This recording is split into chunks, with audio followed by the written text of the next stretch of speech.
its own.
It's not a globe. It's not flat. It's a flobe. It's a flobe. Flobe. Flow.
Are we resorting to comedy hour now?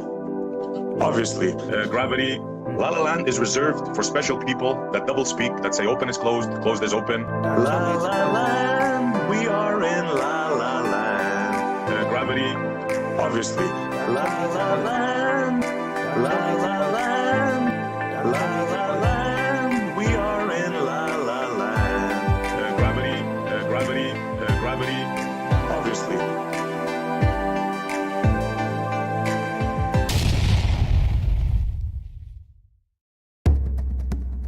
Are you ready?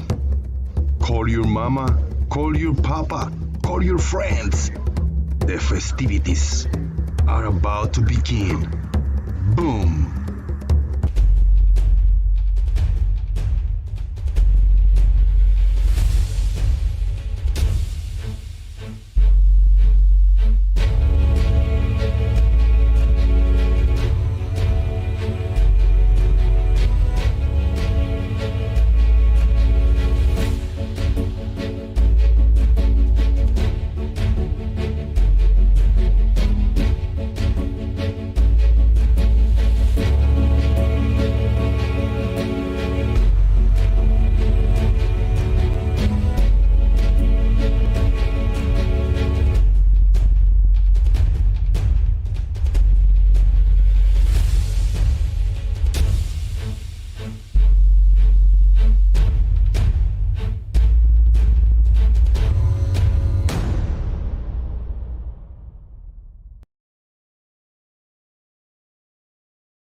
There we are.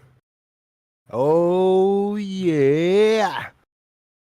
Just to let you know, guys, John Hansen is not here. He must be a god. CGI. John Hansen is just CGI. Thank you very much, everybody, for being here on this MoonDay festivities. MoonDay boom. Shout out to Squeaky Earth.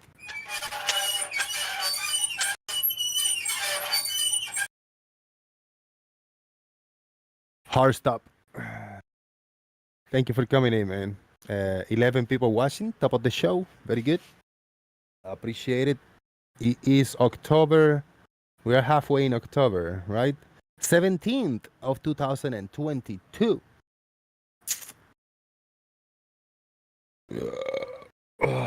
Please, please, please hit the like on this video. Become a member. Become a member. PayPal or Super Chat. I mean, the PayPal or Super Chat is optional, but the first is a must. Hit the thumbs up and share the show. Hit the like. 100% of the people should do. Just hit the thumbs up now. Then share the show, copy a link, and then paste it somewhere around in the Discord around and all the places that you know of, that you can attract people to come in to the chat box or the voice discussion. And then the give me money is PayPal or Super Chat. We still need to get a little more there. I mean, it's a non-stop thing. Shout out to who was first today? Citizen 9. Citizen 9, are you new? Bro. Farmer's Boy, no, hang on. Bro. Dust to Dawn Instacart Shopper. Say flat. Lubo in China. Talking about the sun. Charlie Welch. Talking about Flassoid. Wee! John Hansen is a god. He can talk about whatever he wants. Real Cygnus says yo. There's B. He is becoming. Justin Franks in the house. 11th chimp. YouTube sucks ass. Doc C. What's up, Doc?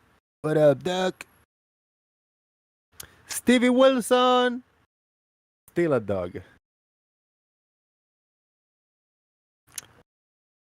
Level 42. What's up, Justin? Thank you very much, everybody, for being here. Thurs is in the house. Let's say what Thurs is got for us today.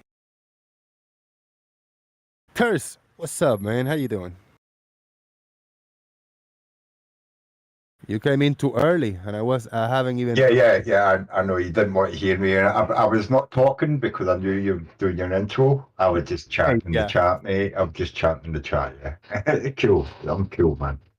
Yeah. Just in case. I mean, it sucks when a ramble, like top of the show ramble, get disrupted by something or somebody or whatever. Yeah, I wasn't going to do that, man. I knew you were doing your intro, man. You know, yeah. It's all good, man. We are in the Discord server, Daily Boom. I'm gonna throw a link in a YouTube chat box. Everybody watching should already be on Discord, but you can join now with this link, and there's a link in the description box of this video. So grab that link, click it, and you will be in Discord and jump into the YouTube live voice chat. This chat is for humans only, for people only. If you are, then you can. Now, if there's a restriction as for like members only or none of that stuff, that's not the way to do that. You shouldn't do a kind of a public thing like that. Members only. If I do a stream for members only, I'll do a private only for members, so only members can see a notification, can see the what I'm doing in the background. Whatever it is for members only, which I haven't done. I did one a long time ago, but doing a live show that you cannot type in the chat unless you're a member, it kind of sucks, It's restriction too much. What's up, Farmers and Carl in the house? Hello, Jose. How's it going? All good. It is a MoonDay. I got my flip-flops on, and I think I'm gonna wear them just right. Uh-oh. Doofus is here too.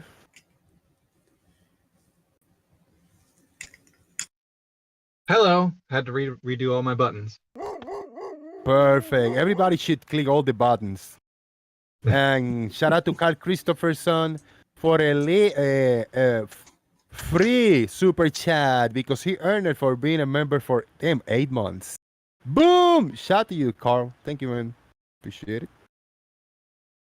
Everybody press all the buttons. Now I'm gonna do a quick pee-pee check. I'm gonna check my pee-pee quickly before we go too far. Okay, stand by there. PP view. This is PP view, right? That's like members only is PP view. Pay-per-view.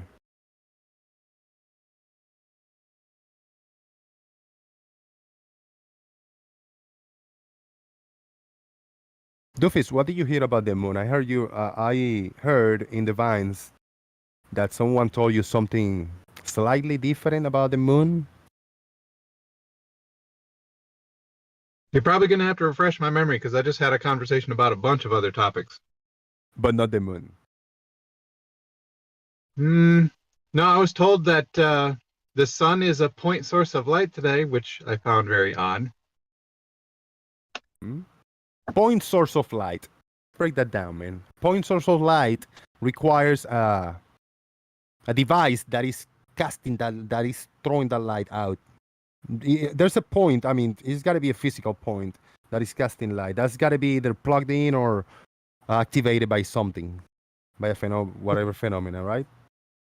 Well, I mean, all I really require for a point source is that its angular size is insignificant. And the sun has an angular size that is not insignificant. Therefore, it cannot be a point source of light. Point, right. Point will be like a pixel or not even. Just kind of a something in between. If you got a super 4K, right? 4K screen and you got a one pixel, one dot, that should be a point, right? If you want to break it down like that. Yep. So this point of light, it's got to be close enough for it to be seen from Earth.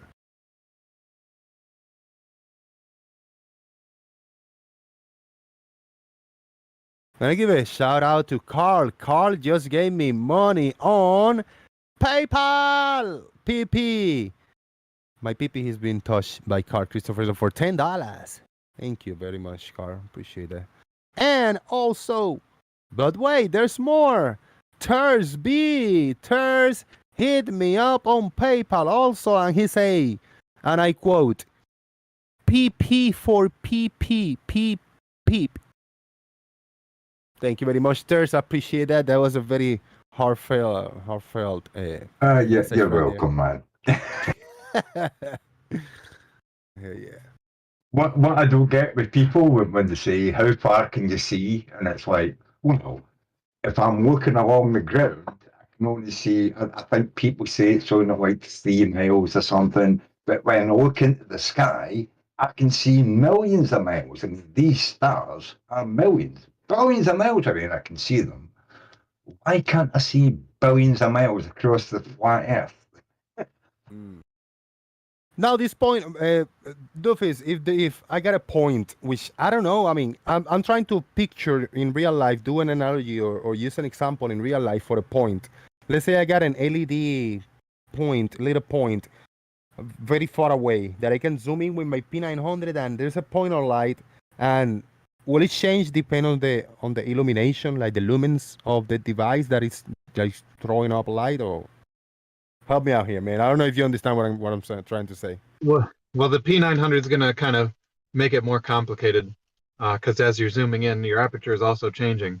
But when you're looking at something off in the distance and you cannot make out any of its details, it's that small, then its angular size, I would say, is insignificant, and you can treat it like a point source of light.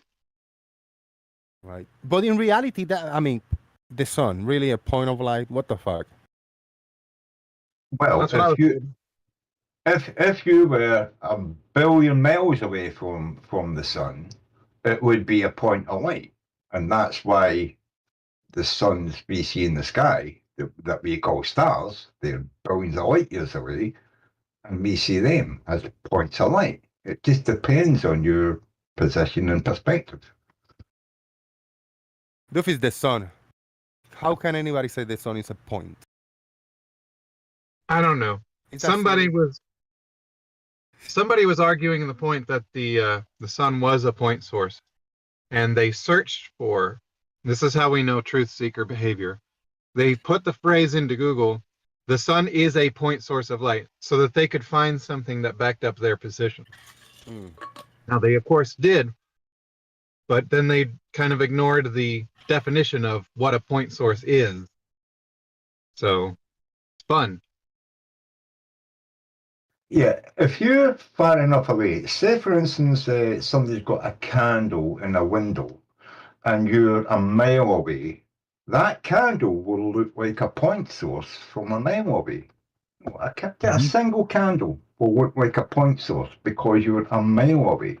Yeah. So you can imagine if you're 1 billion miles away, the sun would probably look like a candle, a point source. Yeah. A gigantic candle. Oh, while I was about today, I was also told that weight and mass are the same thing. Somebody told me that. That was great. I always get confused by this weight and mass, for real. Well, mass is just how much force it requires to accelerate something.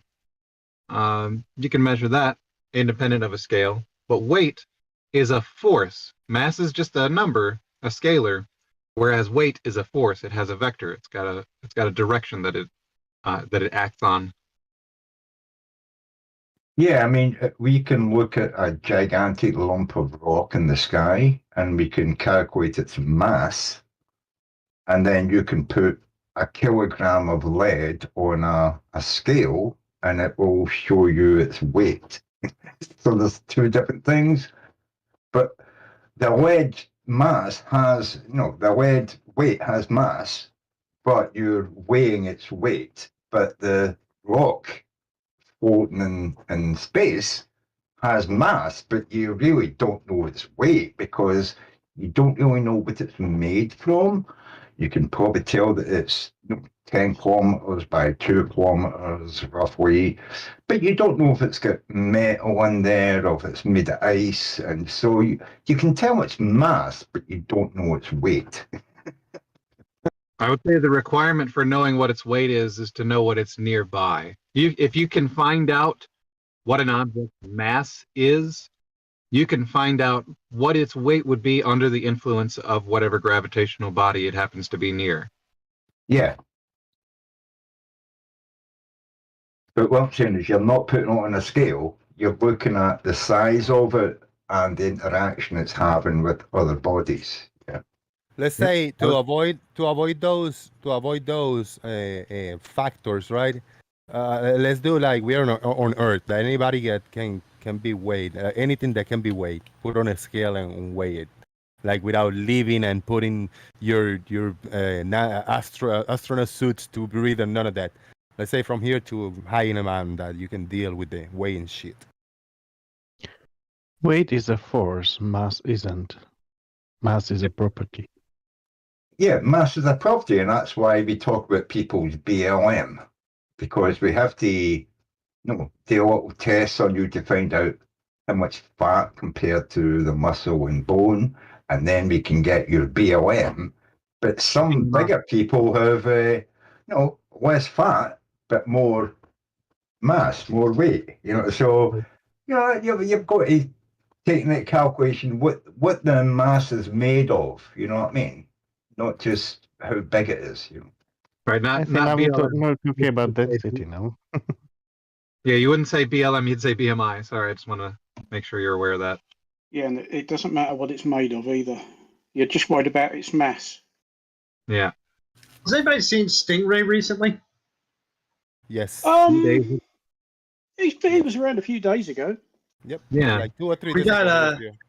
we got Flat Earth Data accusing him of not demonstrating with his model that the sun will rise at 120 degrees or 119 degrees in Perth, Australia on December 21st. And I wanted to know, and he said he won't show it no matter what. Yeah. Ooh. Well, that sounds like rubbish. My position several times today.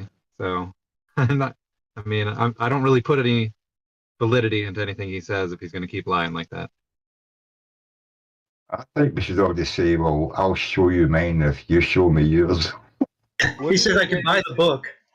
Where did they get this information from? It's not supposed to happen. So what's going on? Was data argument? What? Well, he has supposedly modeled it, or somebody modeled it for him, and showed that it can't happen. What, He the won't sunrise detail any in a further specific- than that. What did they model? A sunrise in a specific point or what? Yeah, supposedly they modeled trying to get sunrise to happen at 120 degrees, which is actually technically wrong. Perth would be only 119, but I'll call that a slight error in him speaking.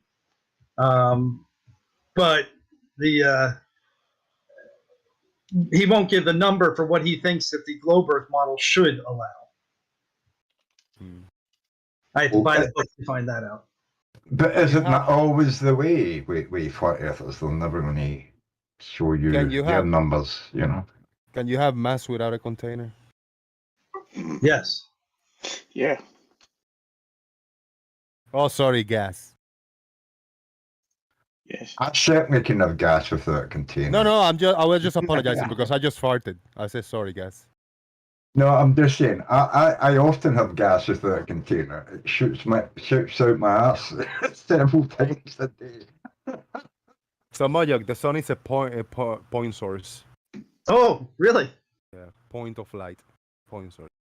Yeah, that's the I've never information. heard that one before. Yeah, you joined late because that was already told to me in the same conversation that you happened to appear in.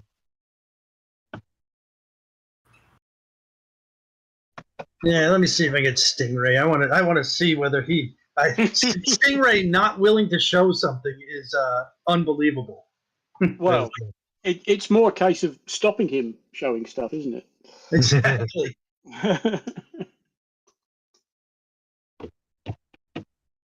All right, please, people, if for the background, the visuals in the background, everybody on YouTube, chat, and Discord, share your Halloween pics, decorations, and Halloween stuff because we're gonna do this for the rest of the month. First picture is by Earth is Live. First image.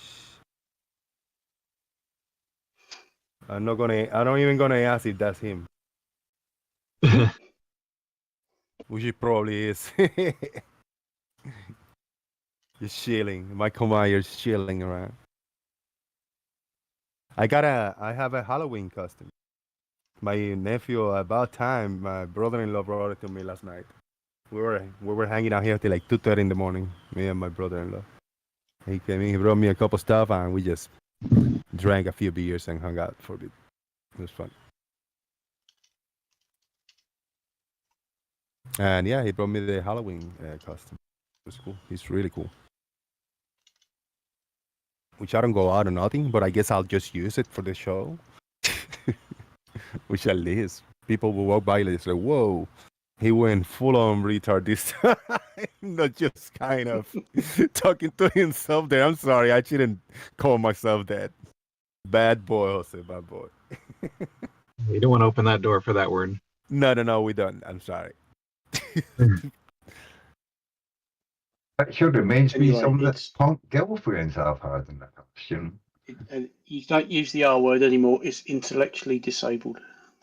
Oh, no. I think, you know what? To me, That is the official medical term for it. Yeah. To me, the word Intellectually disabled, I think is more hardcore than the R word, you know.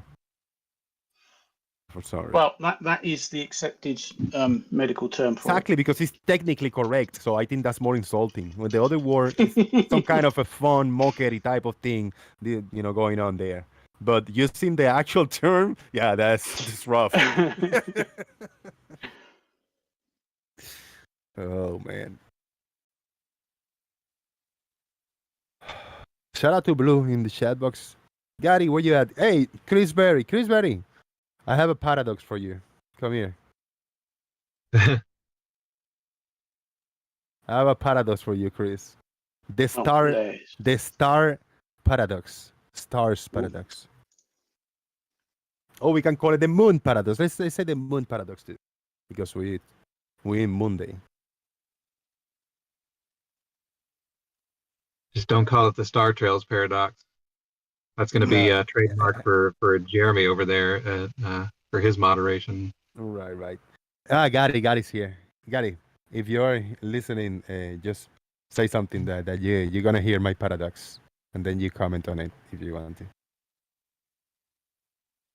Well, he's got something to present. Oh, if he got something to present, yeah, bring it Or on. at least I say he does. He posted it in his own channel earlier. Do you post it some? Dude, I haven't looked at your channel. I'm sorry, man. But that's the whole idea. I don't want to, mess with you over there and throw too much links in your channel and shit like that. So, anybody else been posting links and pictures and videos? I'm sorry, I haven't checked. I think everybody's been making sure that we're following the rules of the Gary Room.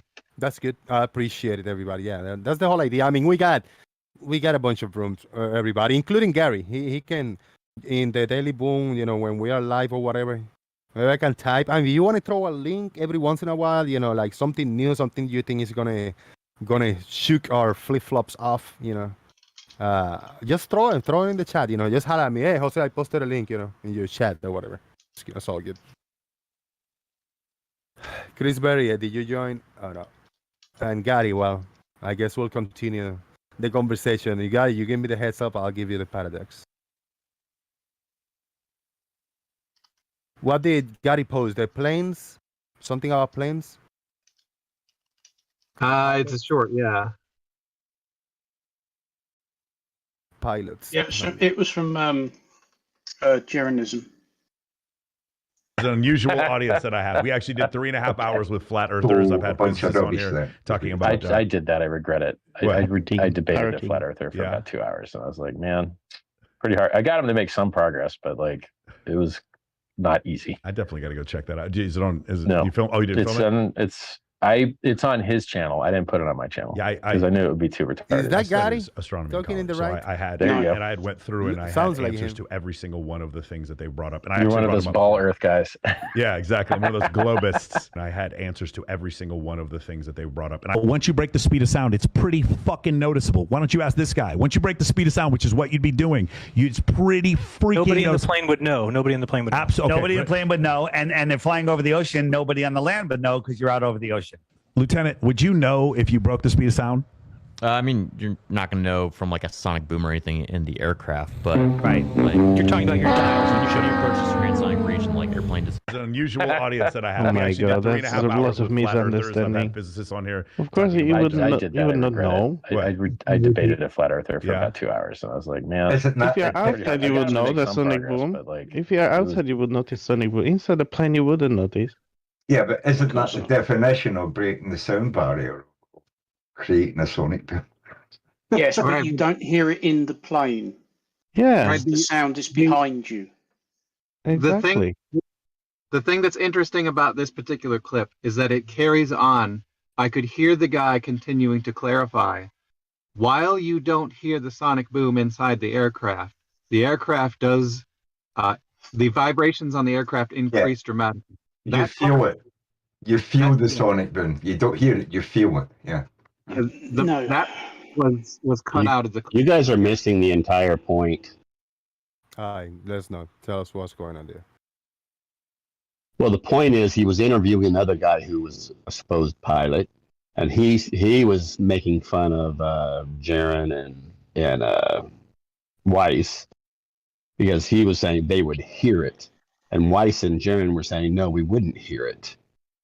Well, then the last part is a different pilot on that same show. And that pilot is telling basically it's the same host in both of those. And that host is making fun of Jaron and David again. And he was, but that next pilot was saying, no, you wouldn't hear it. So he was confirming what Jaron and David said.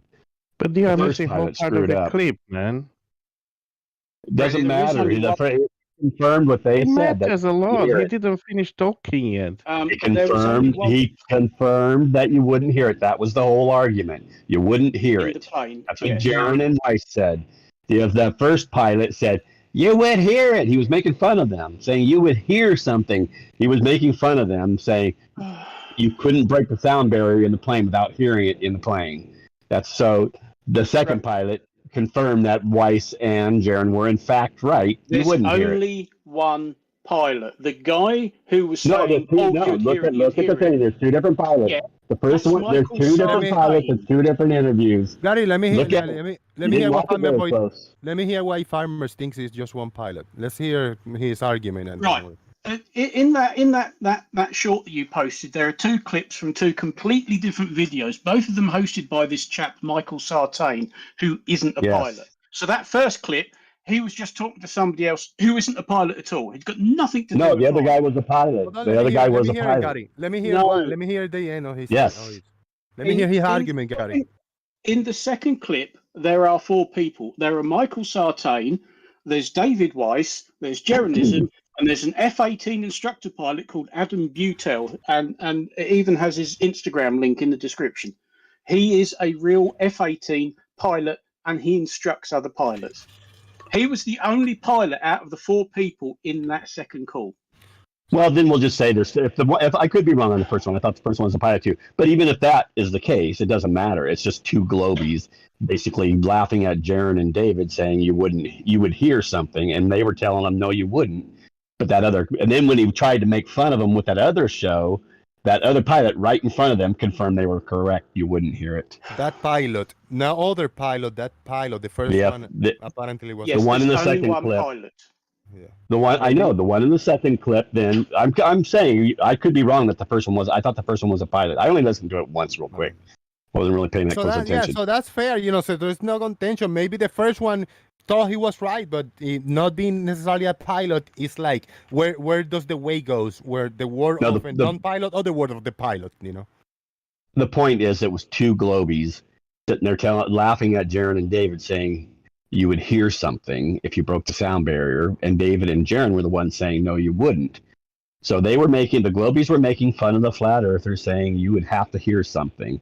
But then when he tried to make fun of Jaron and David on the other one with the actual pilot, the actual pilot confirmed that David and Jaron were correct. So you wouldn't hear it. That's good. That's good. So that means that the host and the person that was there in both videos, the presenter, he just said Globey that have no clue, that he doesn't know better. That's it. That's typical of all Globies, because we hear different stories. I hear you guys. Sometimes I stay in the after show, but they forget I'm there. And you guys argue amongst yourselves, even. Yeah, you do. Yeah, sometimes if I don't say anything for a long time, you guys forget I'm there. And you guys have disagreements among yourselves all the time. I bring that. Yeah, I add to that conversation. I light up the fire so they can argue among themselves. I bring topics on most of the time and arguments and to make them disagree because it makes me laugh. It's entertaining for me and the audience, Gary. I think it's funny. I create that. Exactly. I think it's funny. Especially when all the Globies tend to say flat earthers all disagree with each other. Well, yeah, we're all trying to figure something out yet, and so we're all a lot of us are on it, and we haven't heard all the arguments. We don't know all the little things yet. Well, you guys disagree over what direction up is, and that's really fun. I don't disagree with up is. Up is above my head. No, up is north. Up is above my head. It's very easy to find out about this stuff. You can just fucking Google it, and it will tell you that jetpacks inside. Lies, you see. I think there is one point that is missing. Can I just finish what I'm saying? And that'll be me for the 5 minutes, right? Go on then. Right. Pilots inside a jet plane don't hear the sonic boom, but they do understand they're going through that sonic wave because of the way the aircraft acts and the what happens to the air outside the plane. They can see it. They don't hear it. Yeah.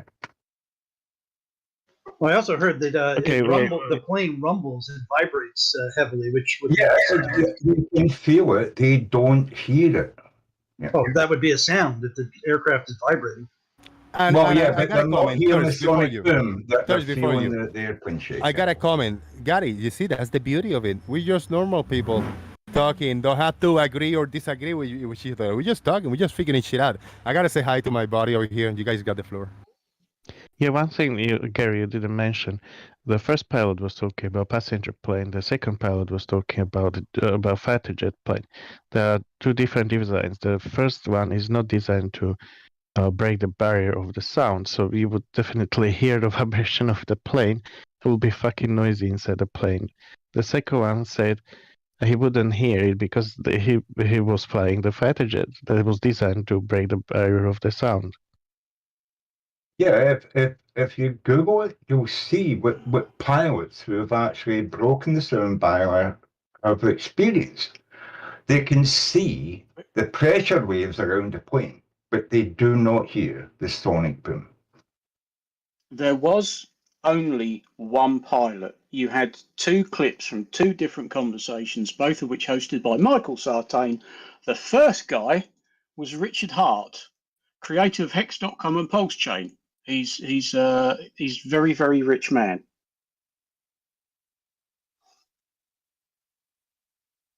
Where is this video or this clip? Right. Let's just post this again. The first clip is from that. The second clip is from that one. So they're two different interviews. They're two different clips, completely two different people. The only common ground between the two is obviously the host, Michael Sartain. He's not a pilot. Right, and I wanted to make absolutely clear before I have to go. Sorry, but the point being made was that the pilot and the passengers would know that they had broken the sound barrier. If the mistake was made that they assumed that they would hear the sonic boom, that's not what he meant by that, or at least that's not what someone should mean by that. They would know from the fact that the aircraft has a completely different feel to it past past the speed of sound. Yeah, you need to go and watch the second clip that's got Weiss and Jeranism in it. You need to watch that entire segment. I mean, yes, Michael Sartain got it wrong, quite obviously, but may I add something? Hang on a minute. The two flat earthers were trying to maintain that ordinary passenger jets can break the speed of sound, and they can use these incredibly fast jet streams, and that's how they can cover these absurd straight line distances on the flat Earth. That's how they were trying to justify it all. That's where the entire argument was. They were both being complete morons. See, I was just going to say another way you can notice a sound barrier is the friction causes the plane to heat up. Yes. Yes, and you can see the extreme version of that in the SR-71 Blackbird. When it's sat on the taxiway waiting to take off, it leaks fuel. Yeah, it's designed to when it gets up to, shall we say, it expands and it seals off. Yeah. Correct. Yes. So they know about all that, and I'm afraid, barring the Concorde, we don't have any supersonic airliners. They can't. It doesn't matter how bloody strong the wind's blown. They can't go that fast. Their airframes are not designed to withstand it. They're not designed to do that. But the entire argument that these two chuff nuggets were putting forward was that, you know, when they say, oh, the distances on the flat Earth map, you'd have to fly at incredible speeds. Oh, yes, well, of course they can. You know, when you've got Vice saying NASA's in charge of GPS radar and flight routes, you know he's just making shit up on the spot, which is what he does. And then he said something along the lines of, oh, well, they said, well, we haven't, you know, airliners can't do this. And he just said, well, they might. You never know. You never know. They might. Yeah, righto. And he's trying to say, oh, well, yeah, we've had all these incredible technological developments over the last 50, 60, 70 years, and we don't have supersonic airliners. No, we don't. The last one was withdrawn from service quite some years ago after that horrendous fireball. And the fact it was just too expensive to keep running. But, you know, don't let reality get in the way of some bullshit.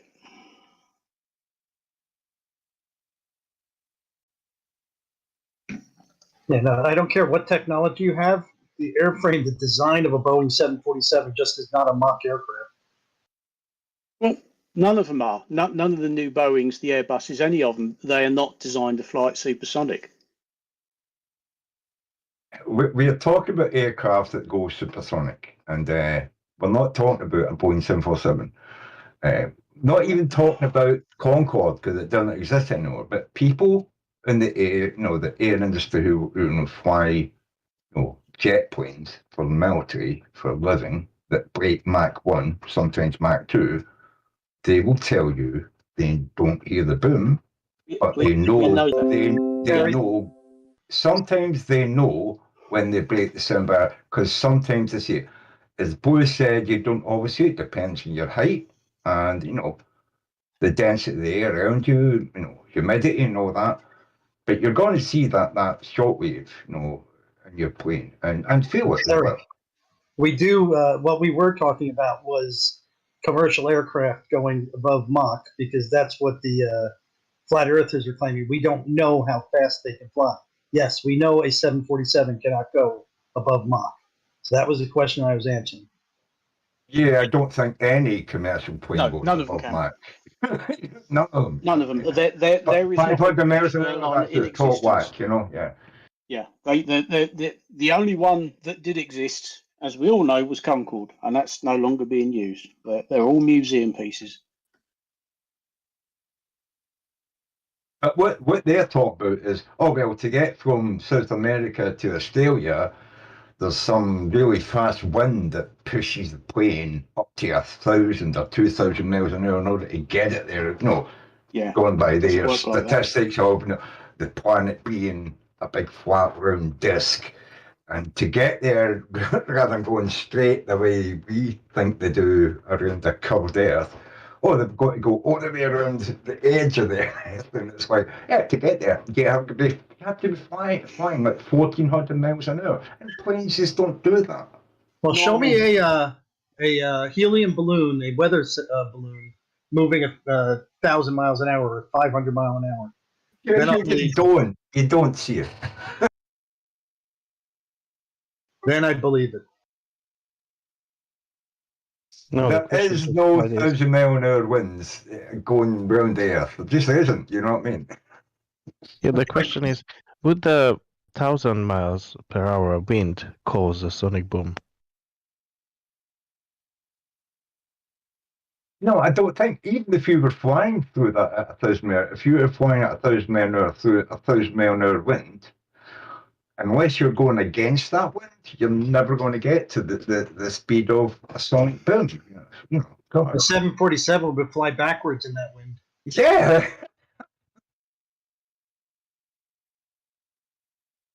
So were you asking if a plane in 1,000 miles an hour wind would cause the boom, or the winds themselves would cause the boom? The winds Yeah, themselves. my question was if the wind itself would cause a sonic boom. I'd say no, because where would the vacuum occur? Yeah. What's causing the boom? You have to be punching through the air at that speed. Yeah, the difference between the supersonic wind and the normal wind that would cause a supersonic boom. No, it would be like explosion. It's a bit like cavitation on, a screw on a ship. Cavitations are caused because you're causing bubbles to form within that liquid, and it only happens at certain speeds of rotation with ships' propellers. And it's the same with a jet or an airplane. You have to be pushing through that air at the point where you're causing cavitation within the airstream you're flying through. That's the point. That's what causes the boom, All right, I'm back. When I left, Thirst was speaking, and now Thirst still speaking. Was Thirst speaking all this time? No. Oh, just asking. That's my friend, the guy that I met over here on YouTube as a flat earther, like kind of creationist. We talked, we hung out for a little bit, and he's got a good. He won a lawsuit, and he's got a lot of money. And he just stopped by. He was driving around. I gotta say hi to you, man. Checking out after the hurricane and shit. Good stuff. Cool. And my question is, if supersonic wind would cause the supersonic boom in the place where the supersonic wind meets not supersonic wind, basically the pressure gradient, there wouldn't be much pressure gradient. It would be more like a barrier, no? And how about the turbulence caused by the supersonic wind? It would cause like tornadoes everywhere. Well, fortunately, we don't have supersonic winds, so we don't need to worry about it. Yeah, just theoretically. What causes the boom? God, don't do theoretical. What causes the boom around here? It's shock waves. It's pressure waves building up, and basically when you break the speed of sound, these shock waves that are pressure waves that have built up and built up and built up, you're basically punching through them, and it's the noise of those pressure waves sort of coming apart, I guess. I'm sorry, guys. And the sound travels out behind the aircraft. You're at the very tip of what's causing that boom, but you don't hear it because you're going faster than the sound is anyway. So the sound's always going to be behind you. So you in the aircraft won't hear it. Of course, anybody on the ground will go, "What the bloody hell was that?" And that's the cause. That's the cause of the boom. It's a bit like see you're standing and like a siren comes towards you, and you hear it sort of like change as it goes past you. That's what happens with sound. So if you can just increase that fast enough, then it will become a boom rather than just a change in pitch. Shout out to Mr. Victory, Mr. Volker. Now, something is gonna happen, right? I am gonna cause something. I'm gonna press a button. Boom. I caused the boom. Okay, yeah, go ahead. Wonderful. Yes. Super Test I duper. was doing. Yeah, with aircraft, it's basically air pressure building up and building up and building up, which is why it took designers quite a while to actually build aircraft that could break the sound barrier, because they had to withstand these enormous pressures on the whole plane. And in the early days, as you got close to the speed of sound, you had this thing that's called compressibility, and the air just gets compressed, and that's what's happening. And the compressed air getting squeezed together, and then basically giving up, and you're literally punching through it. That creates the boom, and it took them a while, and it cost a few people their lives before they could design aircraft that could actually go that fast. And Will it ultimately, of course, explode your faster. ears? Will it explode your ears if you are outside sitting, hanging on a wing of a plane and it goes boom?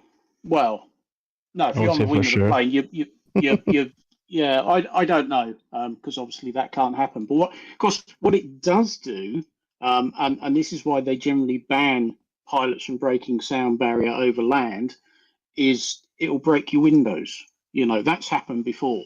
That used to happen at air shows when pilots got a bit carried away and gave it too much throttle.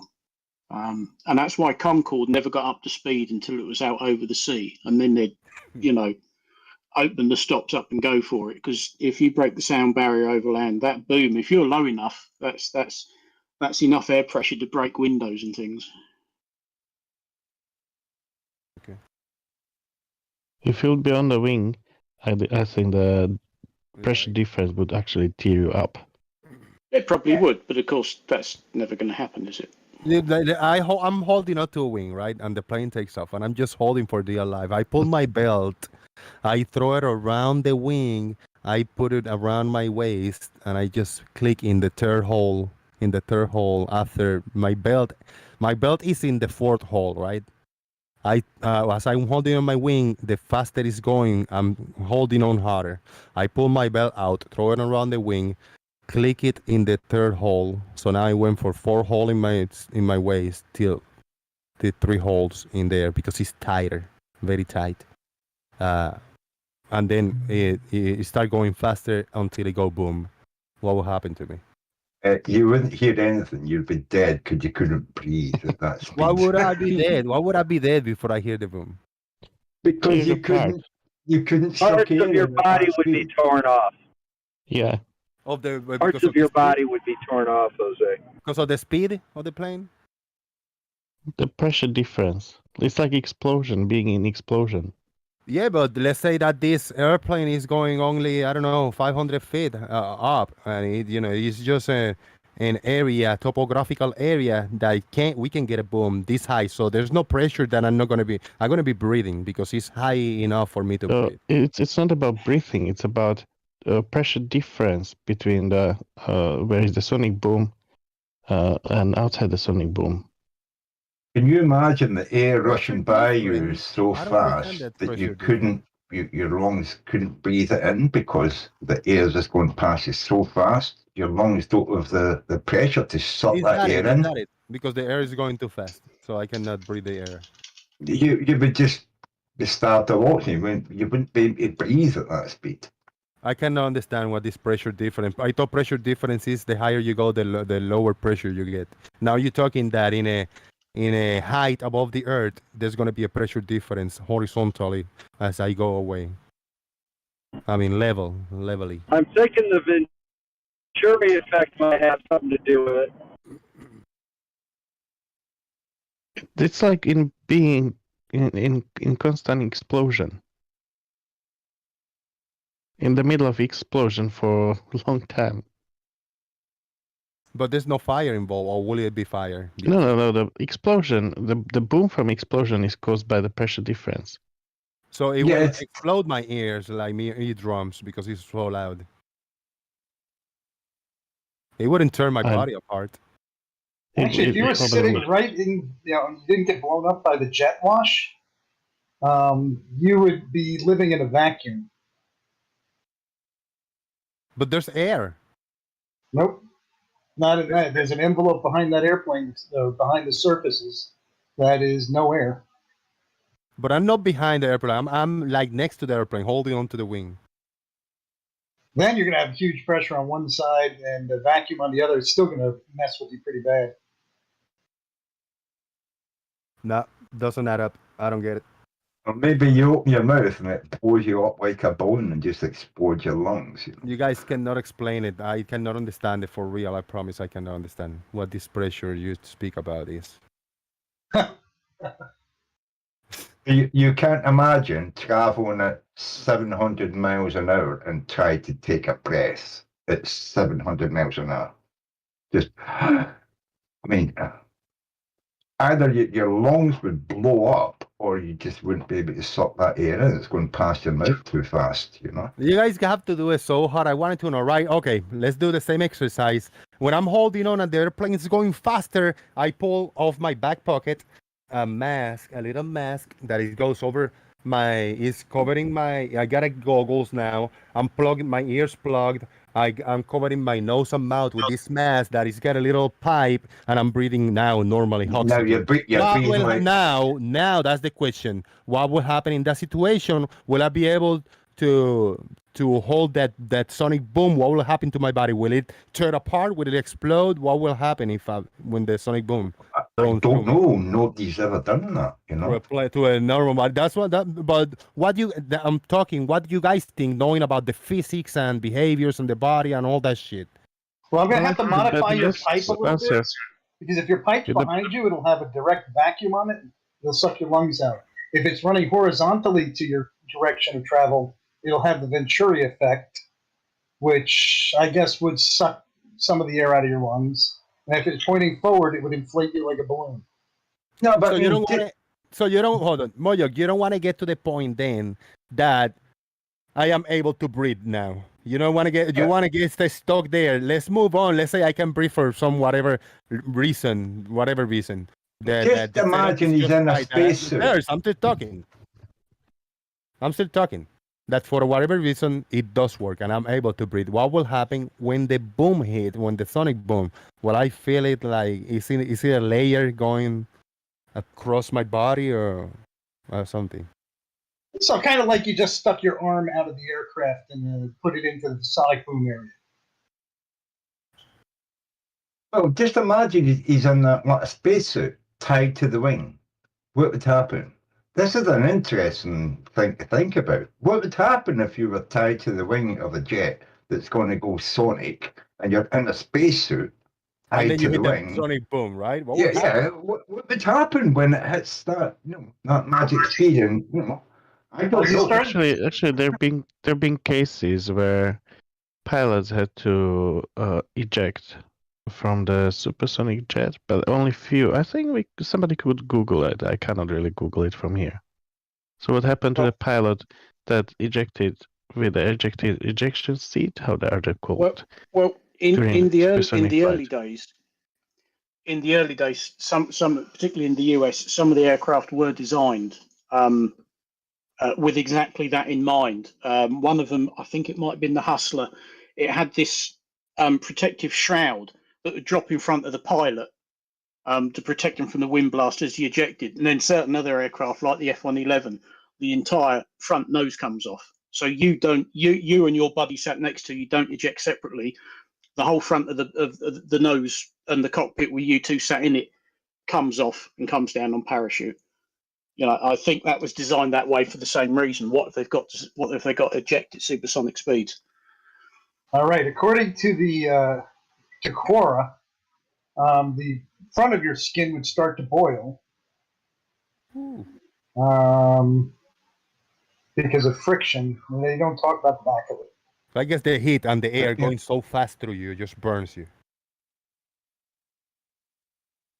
Well, that's why I think we were talking about an airplane earlier.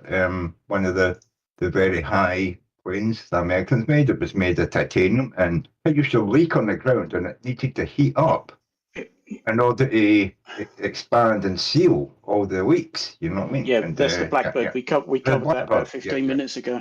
Yeah, that's what I'm saying. And so, it must get very hot with the friction of the air going over you. So that would be a problem. But it's a very interesting thing you said. Say you were in a spacesuit tied to the wing of an airplane going at Mach, 1. Wasn't Would one you- Blackbird shot over Russia and the pilot Yeah, survived? yeah. Was he going Yeah, supersonic yeah. at the time? No, that What was was a this? U2 pilot, and they're not Oh, supersonic. you too. yeah. Oh, yeah. I have here that there is one case in particular. I think it was an F-15 pilot, Air Force Captain Brian Udell. He ejected at over 770 miles an hour. And let me just read you his description. He said, "It felt like somebody just hit me with a train. When I went out into the wind stream, it ripped my helmet right off my head, broke all the blood vessels in my head and face. My head was swollen the size of a basketball, and my lips were the size of cucumbers.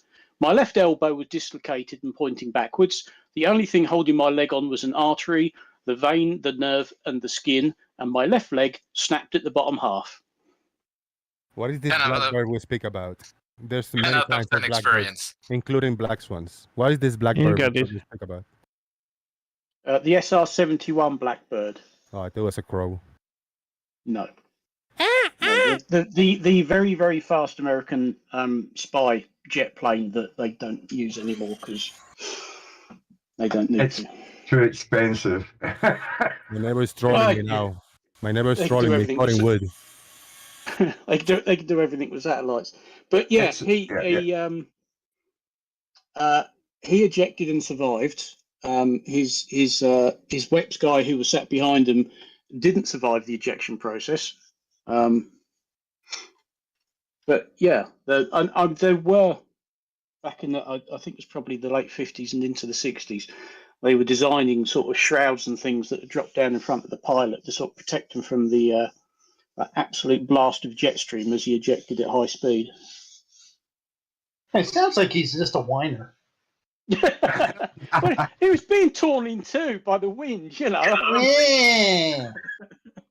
But I remember some of the very first airplanes, in order for them to try and break the speed limit of airplanes, they used to climb a very high altitude and then dive using the total full thrust and dive towards the ground in order to use gravity as well as the thrust of the aircraft to try and break the speed limit, And that must have been horrific to be plunging towards the earth, not knowing if the new plane that you're in could pull out without the wings breaking off, because that's what used to happen to them.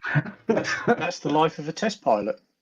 I think in the Second World War there might have been a few pilots who came very close to breaking the speed of sound in just that way. Whilst they're in combat and sort of diving towards the ground, there were certainly Mustang pilots who were coming back with extremely damaged and distorted wings, where they'd been diving at such a high rate of speed that the wings nearly got torn off the plane.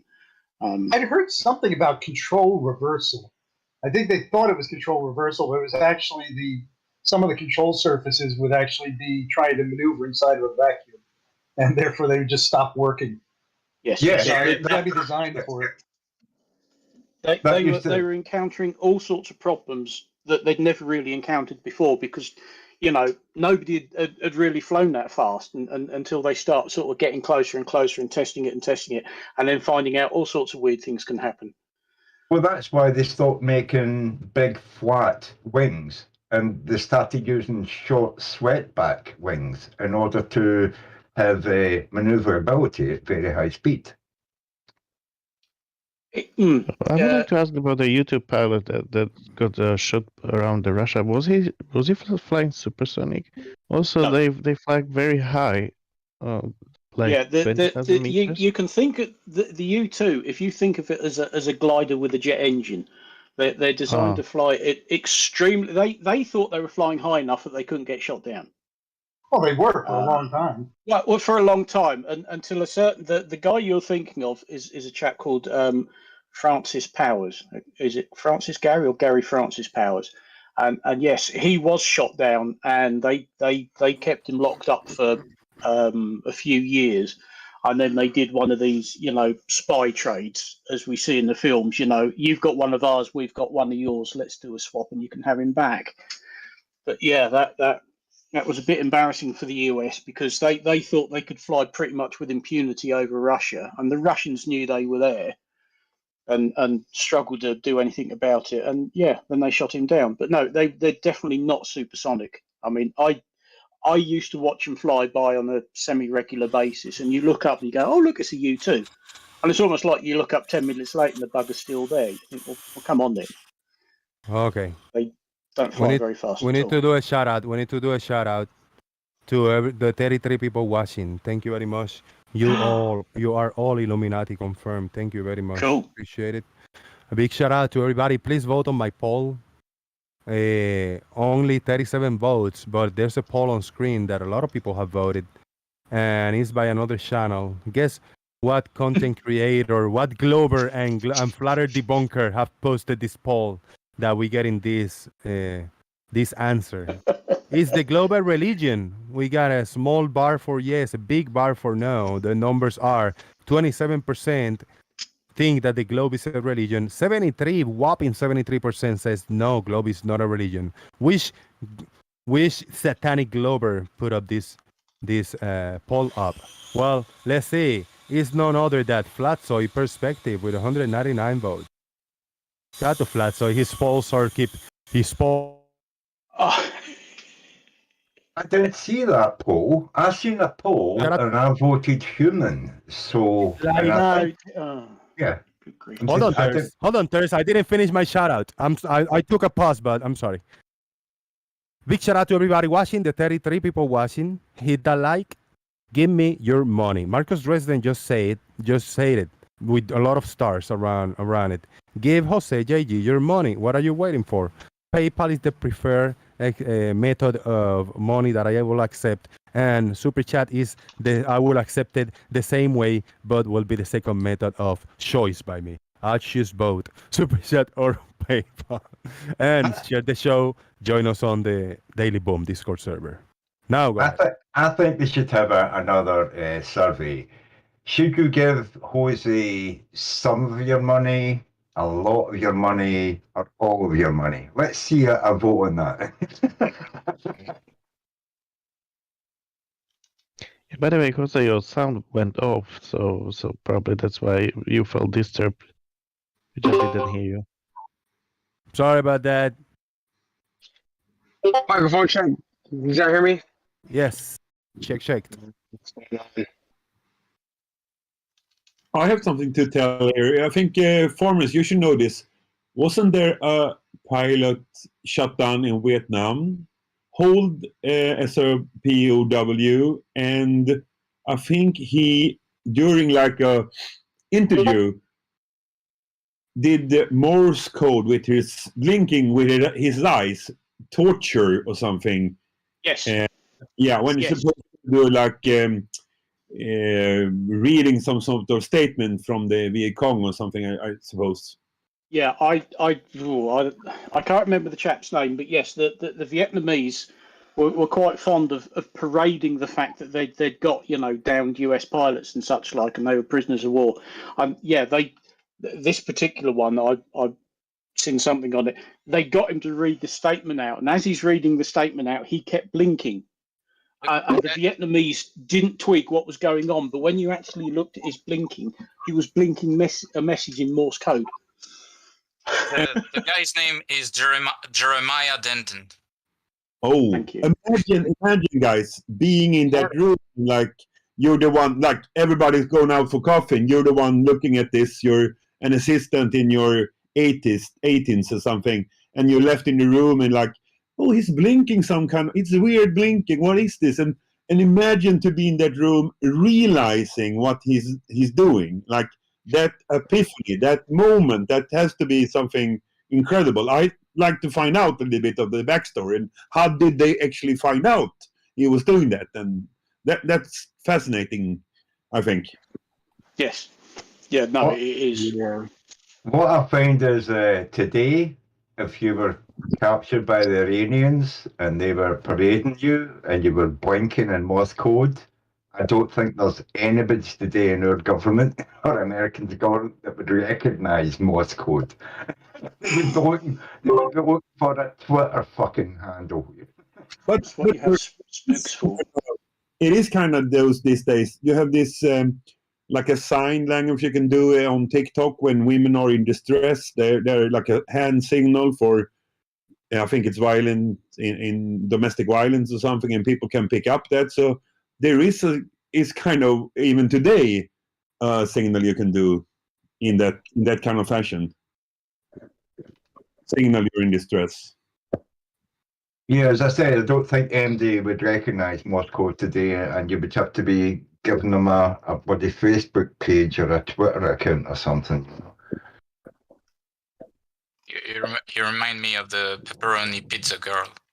Is that the 911 call we were talking about?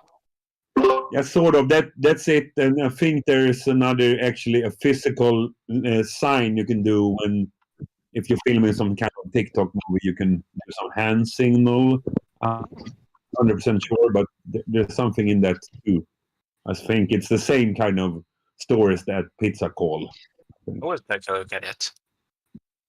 Hey, not to change the subject, but you guys were talking about that video with the with David Weiss and Jeranism earlier.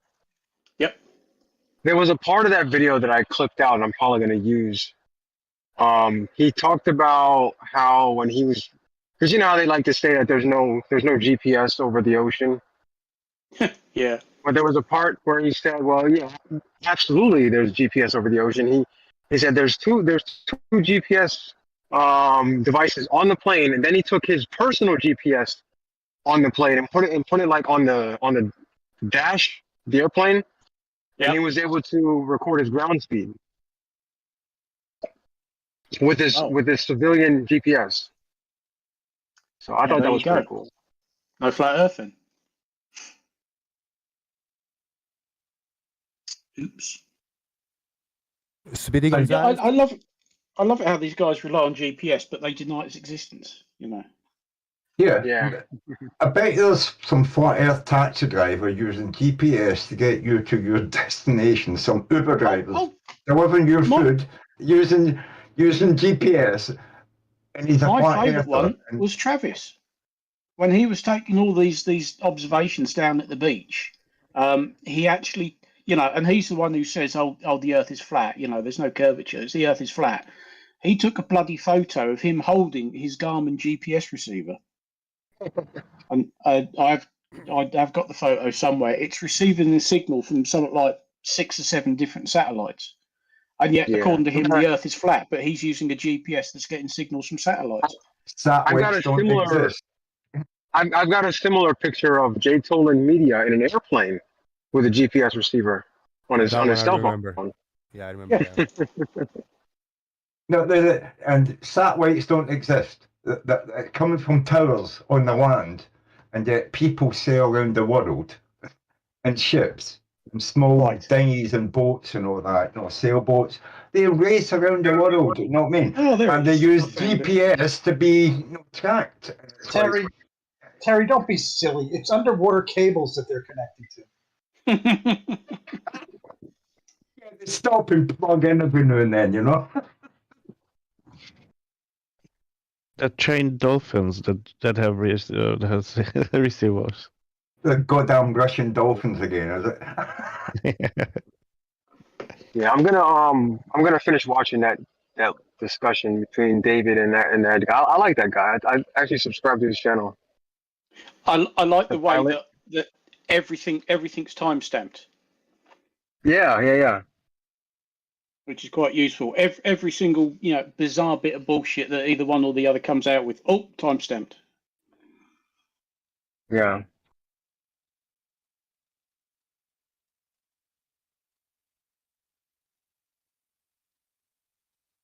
Yeah, but just like we've got all this stuff in your car and people forget to set the time on it, it could be wrong. So maybe your GPS is wrong because you just didn't reset it or something. I don't know.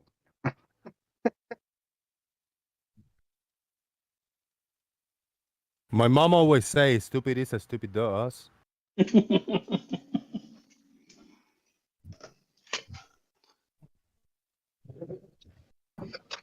Why am I typing? Why did I type this without looking? 999, many nines. I don't know. You had your wrist on the keyboard. Yeah. Why And not? of course, they say that GPS isn't coming from satellites; it's coming from towers. Well, if I look at the GPS signals my phone's receiving, and if I watch that for long enough, they move. I'm not moving. So these towers are sort of migrating across the land. Spinning round and round and round. Yeah. Or they're actually coming from satellites in orbit. Oh, hang on, it's not a flat Earth anymore. Oh dear. I want to ask a question. Gary, if you are there and you want to hear my paradox, just let me know in voice.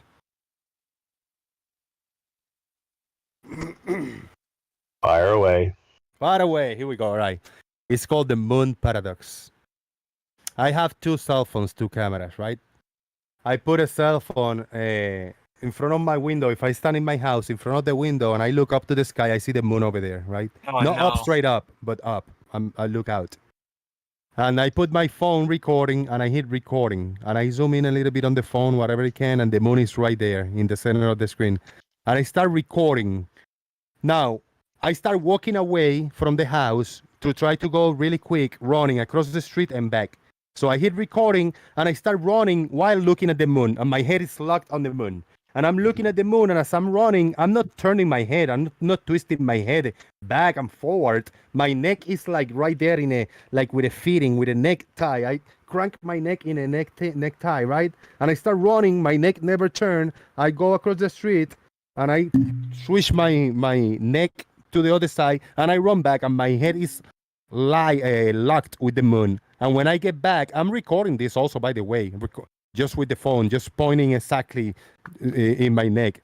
And then I come back running and I hit stop recording. And I say, all right, what happened in this video, when I review the video that I leave recording in the window, once I start running, what I'm going to see is the moon is going to just exit the screen. It's going to leave the screen, move away, because the moon went away with me across the street. So the moon left with me, went away across the street, and then came back with me. So when I review the video, am I going to see the moon leaving the screen, and then when I'm reaching the camera, the moon will come back to view, and then I hit stop recording? Or what will be in the video left in the window? If you were zoomed in with your phone, the moon's going to disappear off your screen, period. Will it come back when I get back? No, because the moon is moving. It's moving with me, right? I mean, but... No, the moon is moving. But every time I walk around across the street and back, the moon is walking with me. And you can see it cruising. You see it cruising above the houses. You see it cruising. The moon is following its path. It's got nothing to do with you. But it's with me because I'm looking at it, and as I walk away, I see a house. The houses go in front of me, and the moon go above the houses, locked with me, looking at me. I'm looking at the moon is looking at me, walking with me, the same pace. Okay, the moon is not going to be on your phone anymore. If you were zoomed in, it's going to be off your screen because the moon is moving. That's that simple. There's nothing difficult about this. I'm going running and back.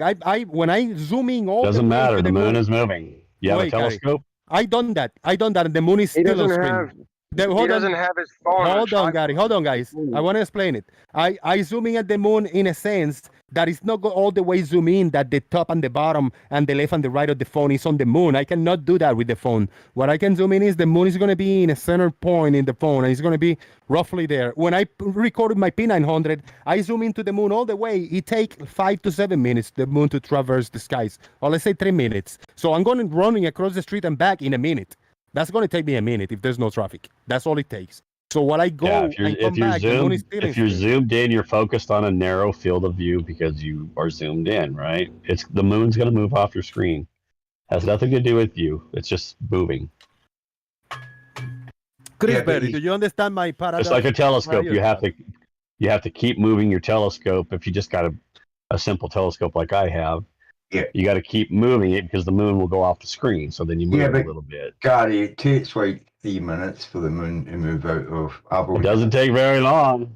If you're in your telescope, It goes off that screen pretty fast. It takes about 3 minutes if I'm centered on it for it to move. All right, check this out, right? No, I don't think it takes that long, to be honest Right, with you. hold on, Teres. Yeah, hold on, Gary. If I'm zooming, let's say now I got two P900s, me and flip-flop.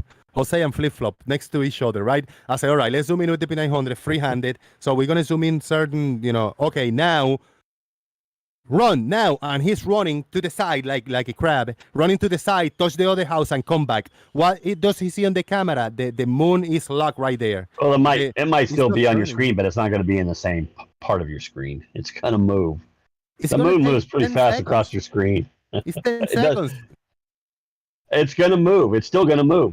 But so I be twisting my P900 as I walk away, come back. I twisting my P900, walking away to keep pointing at the moon. If you center it on your screen and you run even 10 seconds, it's not going to be centered anymore. Even Gary, if it's only when 10 I talk seconds, to me, it when I moves talk, fast. oh my God, when I talk to Because your field of view is very small when you're zoomed in. You're focused in on a narrow field of view. And so it's going to move off your, it's going to move. My God. I think as Bob said, it's 15 degrees. I gotta show Well, you. I have a telescope. I know how fast the moon moves quite quickly. If you got a P900, it's pretty zoomed in. Gary, It's I don't have it's to going be to move up zoomed your. in It's all not the going way. to stay in the center of your screen even with 10 seconds. It might still be partly on your screen, but it's not going to be centered anymore. Let's say it's right here. Got nothing to Look, do I with got you an running image. back and forth.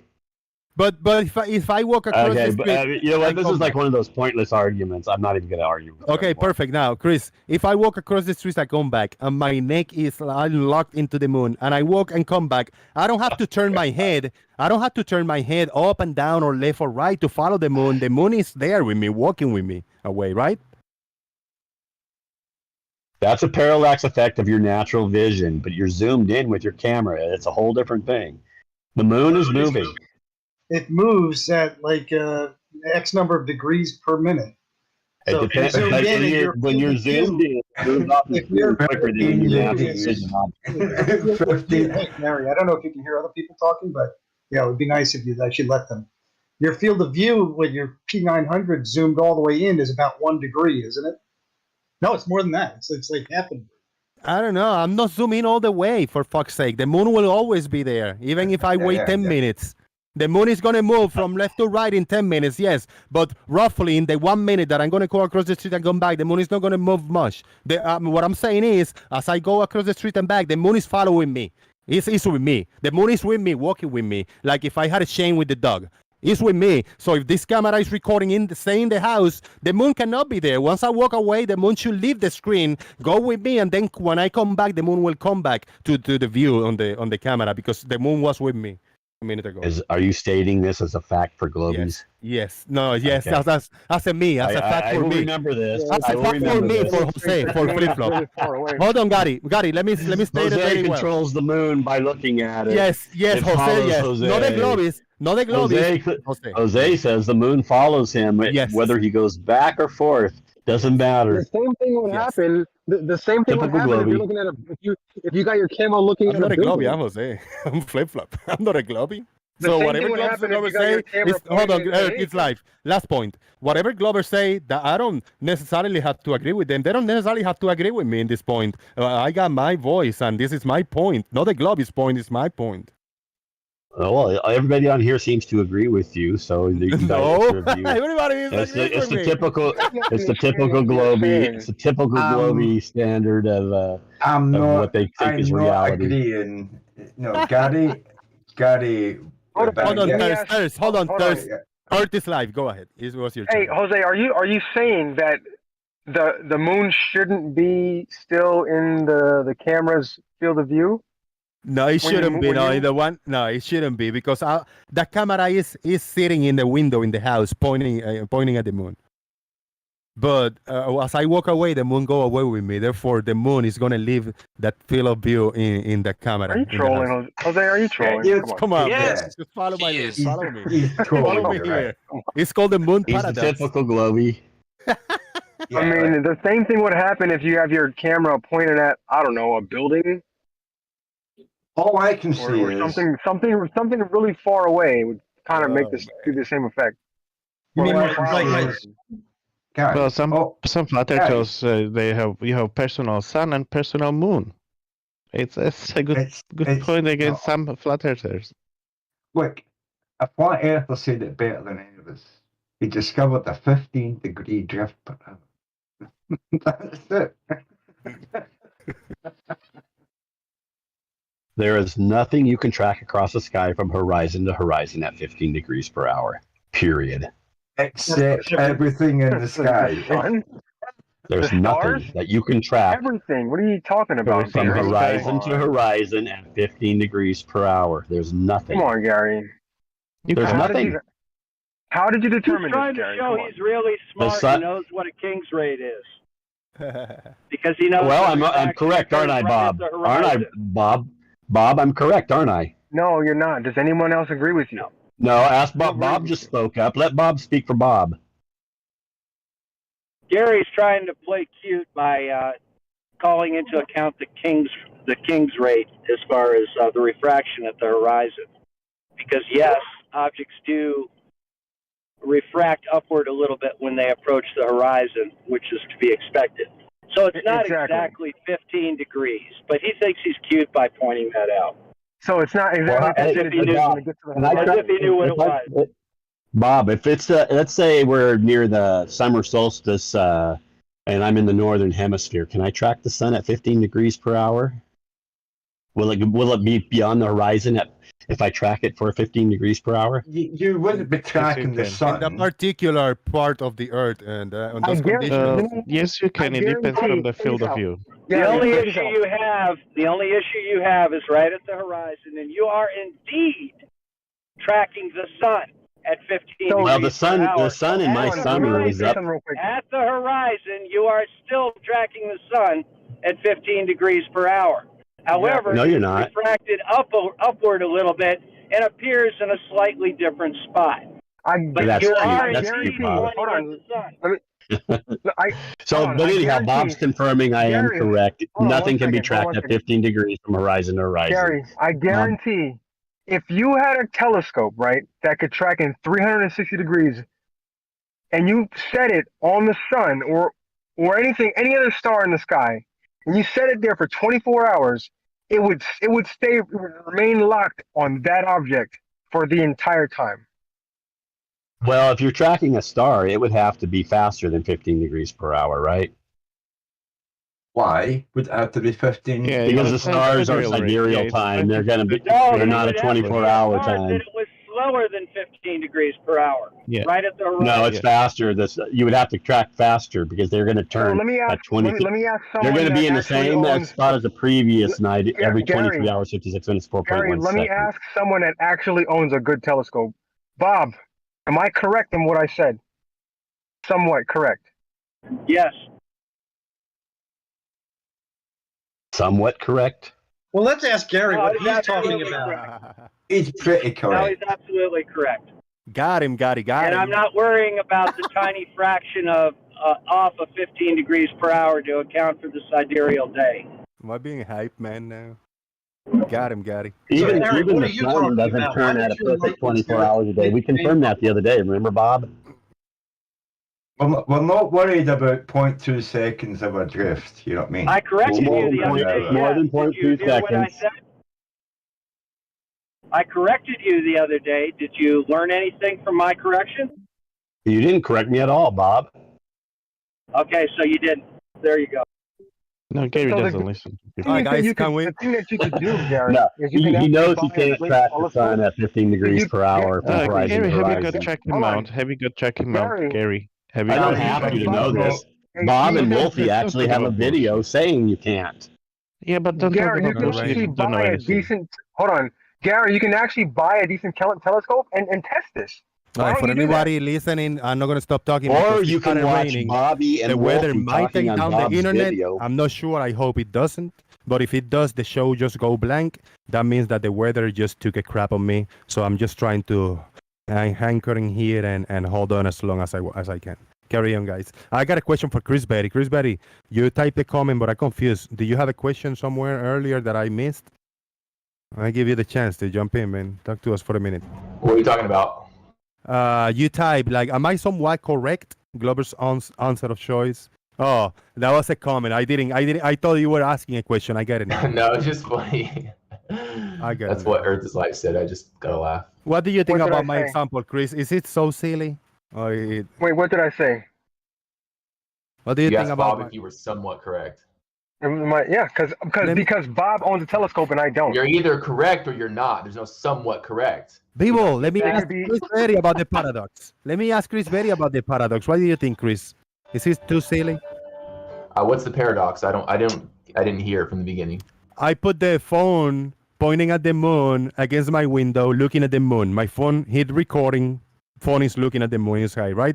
I got my other phone, and I'm looking at the moon also over here recording. I walk away really, really fast, and I see the moon. The houses are passing by me, and then the moon is also with me, going in top of me. So it's like the moon, I got chained like a dog. So the moon is walking with me over there, and then I come back running, and I hit stop recording. When I review that video that was left in the house, what I expect to see is when I started walking, the moon leaving the frame, leaving the phone, and then when I got back, the moon coming back to view in the phone, because that's what happened. When I went away, the moon went away with me. It should have been gone away in the phone too. What do you think?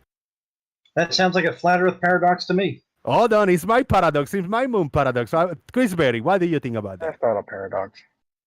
I don't fully understand what you're saying. Is the moon in the same place and the phone is looking at it, or is the moon walking away with me because as I'm walking away, the moon is walking with me as I walk away? Jose, that's just a result of the moon being really far away. It's a personal moon paradox.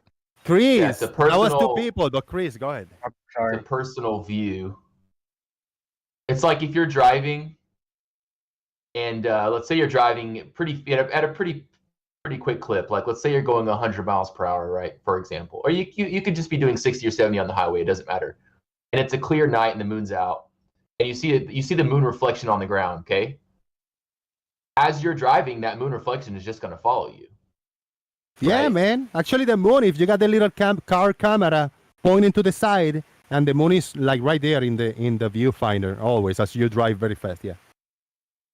So I don't know if that helps at all or Yeah, not. but then as I do that, as I drive away, the camera is looking at it, and I'm looking at the moon. I'm driving, and the moon is right in the same corner of the window that I'm driving with the peripheral vision. I'm seeing the moon following me. I'm going 100 in the freeway. But It another appears to person, follow you. yeah, I'm going straight, right? And another person is standing in there looking at the moon, and the moon is chilling in there with them, sitting in the same spot. Is the moon with that person, or is the moon with me? Is the moon moving? Is the moon not moving?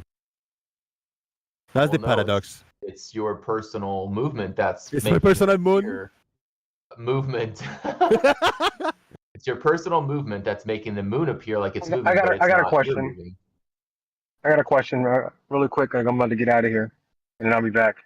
Do the flat earthers in here agree with distances on Google Earth? I don't know. I think the majority will. I think the majority do because it's used a lot to verify I've distances. not fact checked. Yeah, I've not fact checked every distance that Google says. In fact, Right. it was Well, what funny about- because hold on, it was funny because I was driving back from out of town the other day, and it said, "Oh, you'll get here in 2 hours." And we got there in like, and usually it's really accurate, right? Everyone's used Google Maps, and it's like really close. I think we got there in like an hour and 45, which is like 15 minutes sooner, which doesn't sound like a lot, but when you think about it, it's almost so perfect that at that time it wasn't, and I really couldn't figure out why it was off. But anyways. Well, sometimes Because you weren't it could driving be- the hold speed on. limit, Chris. Right, Yeah, yeah, it right. was. You're probably driving a little bit faster, and Google knows. there's- It keeps track of that stuff. It knows the average speed limits and all that stuff. Yeah, but were you watching it the entire time? I guarantee that time probably changed as you were driving. I don't know. Yeah, maybe it did, but I'm saying the original time was way off. Yeah, Usually it's but much closer. checking the time when you started, the time you started and the time you finished doesn't mean you were driving at the same speed all the time. You could have Yeah, it been goes going by the speed downhill, limit. you could have sped up, you know what I mean?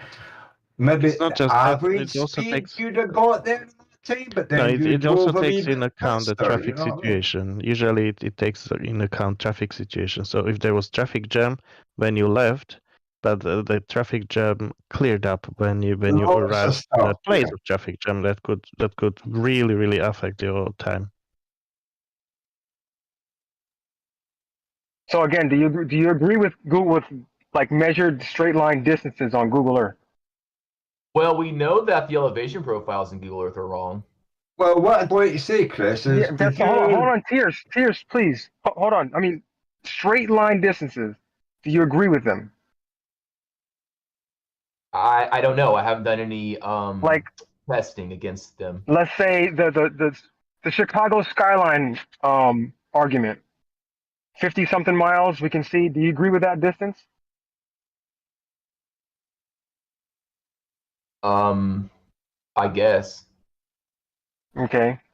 And I mean, do you think that that distance was obtained using Google Earth? No. What was Definitely it? not. Google Earth has How only was been it around for a obtained? few years. What are you talking about? You don't think people whoever doing made this- that up? Sorry. You don't think whoever made that observation went on Google Earth, got their location, and got whatever they were looking at, and measured the distance? Well, Google Earth using got Google their Earth? where did Google Earth get their distances? Google Earth hasn't been around for that long. Maps have been around for a lot longer in distances. I'm talking about the person that made the observation.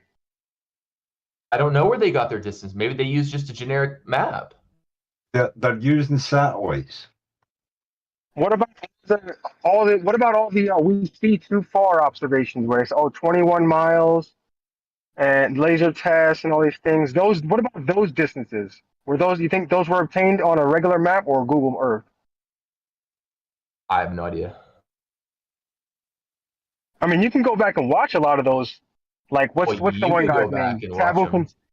Taboo Conspiracy, or when Ranty used to do his, he used Google Earth a lot. Yeah, okay, So you fine. quote the distances, but you don't know how far they really are, and you haven't done anything to verify them. Okay. You guys, it's raining really heavy over here. Damn.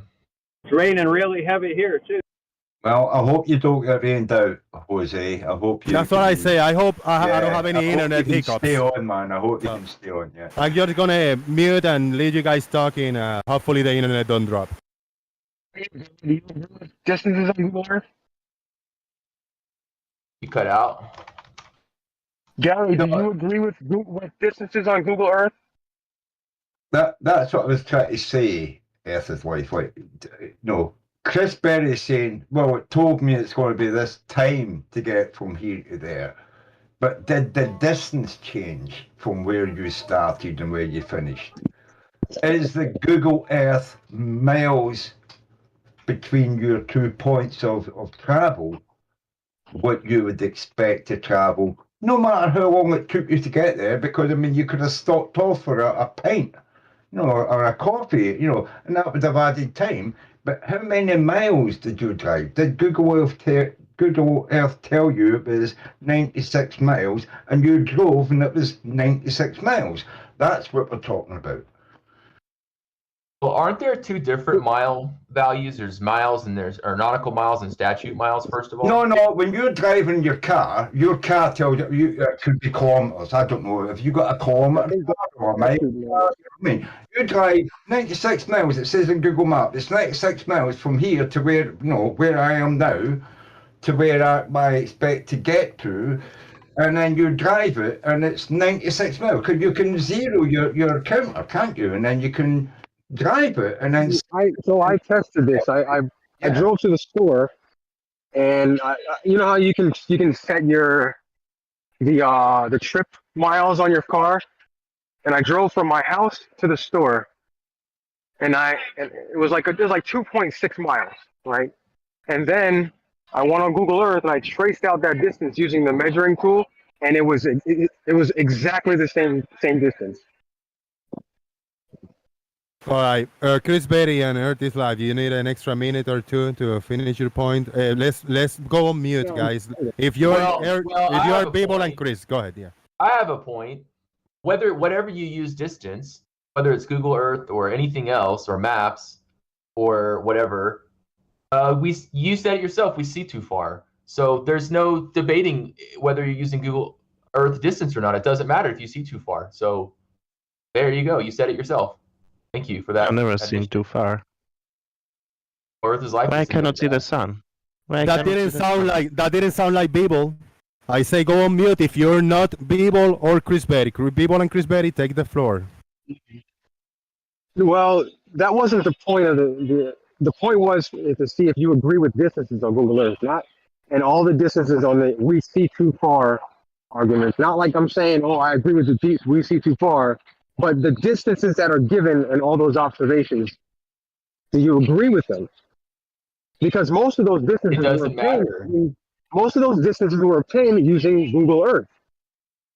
So if you agree with distances on Google Earth, then there are certain distances on Google Earth that would make it so the Earth can't be flat. Oh, but we see too far, and you just said that, so I don't care what the distances are. Specifically, the ones in the southern hemisphere.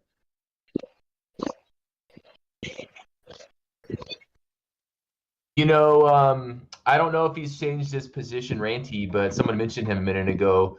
And after he became a Glober, you know, a lot of people were asking him, like, well, how do you reconcile the fact that you say you're Glober with some of your original demonstrations? Like, I forget all the names of the places where they are, but from like the ball to across the way, say 18 miles, and you see the bottoms of the buildings to the tops. And I said, well, Ranty, do you now believe that it's refraction and what is it called, looming and all that? And he said, no, I don't believe that. So I said, well, what do you believe it is? And he didn't have an explanation. So I'm interested in what he would say today about how you can have an 18-mile shore-to-shore observation and not believe that it's looming. That's interesting. So we've got a little bit off topic. The topic is the distances. Either you agree with them or you don't agree with them. Well, it doesn't matter if I agree with them. We see too far. I mean, it kind of does, though. It kind of does. If I measure out a distance to be 50 miles somewhere, then you agree with distances that come from Google Earth. What's that? You're kind of fading. I said, if you agree with distances given by, I don't know, by flat earthers and their observations, then you agree with the distances because most of them they got from Google Earth. Okay, so what? What's your point? Well, there are places in the southern hemisphere that would be farther apart if the Earth were flat.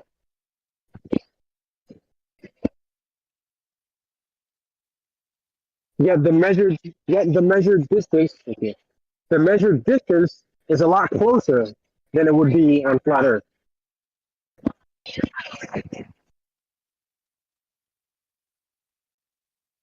We see too far, right? Flat earthers, we see too far. And then the Glober. What is the bottom of that building over there and that boat? Well, I'm gonna answer you. You gotta first look at this 7 hours video and then the series of 10 episodes of 3 hours each. And then there you got the answer. Why we don't see the bottom of that thing. Oh, that's pretty much what I'm getting for these years. Oh, please. That's so bogus. Travis is putting out some series of videos where he's just using water to refract the light, and he's getting all the same effects: bottom up disappearance, cloudiness, all sorts of things. So that's just, we know that happens. We know that the bottoms can get cut in half, and in fact, it's the most logical explanation for what we see, because we know there's refraction all the time. As we're looking out. So hashtag nobody watches. Hold on. Hashtag nobody watches Travis's channel. All right, so I see we've changed the subject from distances to refraction over water. Over anything, over land. So the game plan for the flat Earth is to only use observations where we see lots of distortion, we see lots of all these atmospheric effects, but no one wants to talk about when we don't see any of those things and we still see obstruction. You don't have to see effects just to have obstruction. So what's the answer for when we see obstruction but we don't see all of these weird atmospheric effects? That's possible. And what would cause that? Would that be some sort of other type of refraction we don't know about? It's not that we don't know about it. It just depends on the conditions. Yeah, exactly. It's You know, why the clear- black swan. It's why there's like 5 different versions of the black swan. Sometimes the bottom's disappeared, and sometimes it's not. Yeah, and we understand why that happened. Why? You just said it, different atmospheric conditions. Right.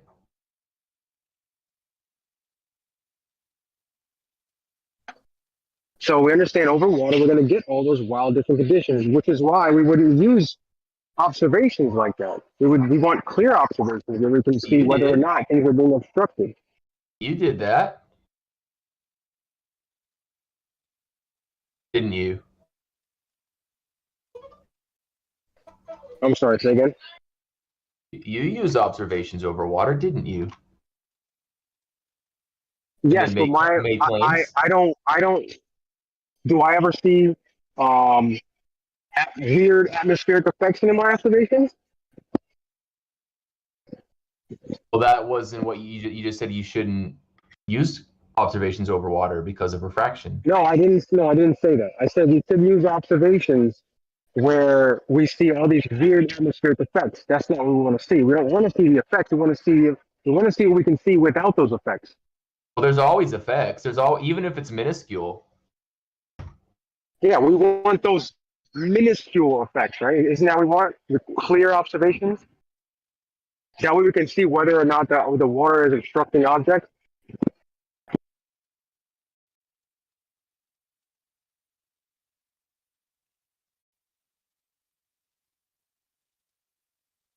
I mean, if I take a bunch of pictures of something, I don't want to get a bunch of blurry pictures. I want to pick out the clearest ones, don't I?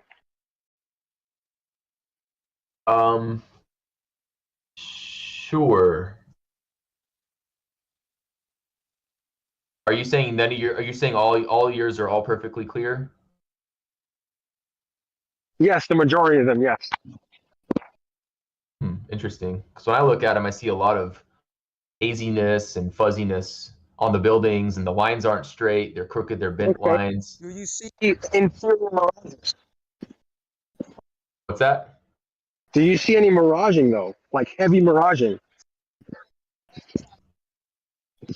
Oh, I'll be right back. I got a phone call. I saw some miraging, yeah. Oh, he just left. Yep, another scared Glober. Just leaves during the middle of a conversation. Vivo Rage You're not Quit! scared. We are Chris not allowed to Berry! talk. Chris Berry made Vivo Rage Quit! It's documented here now. Rage Quit.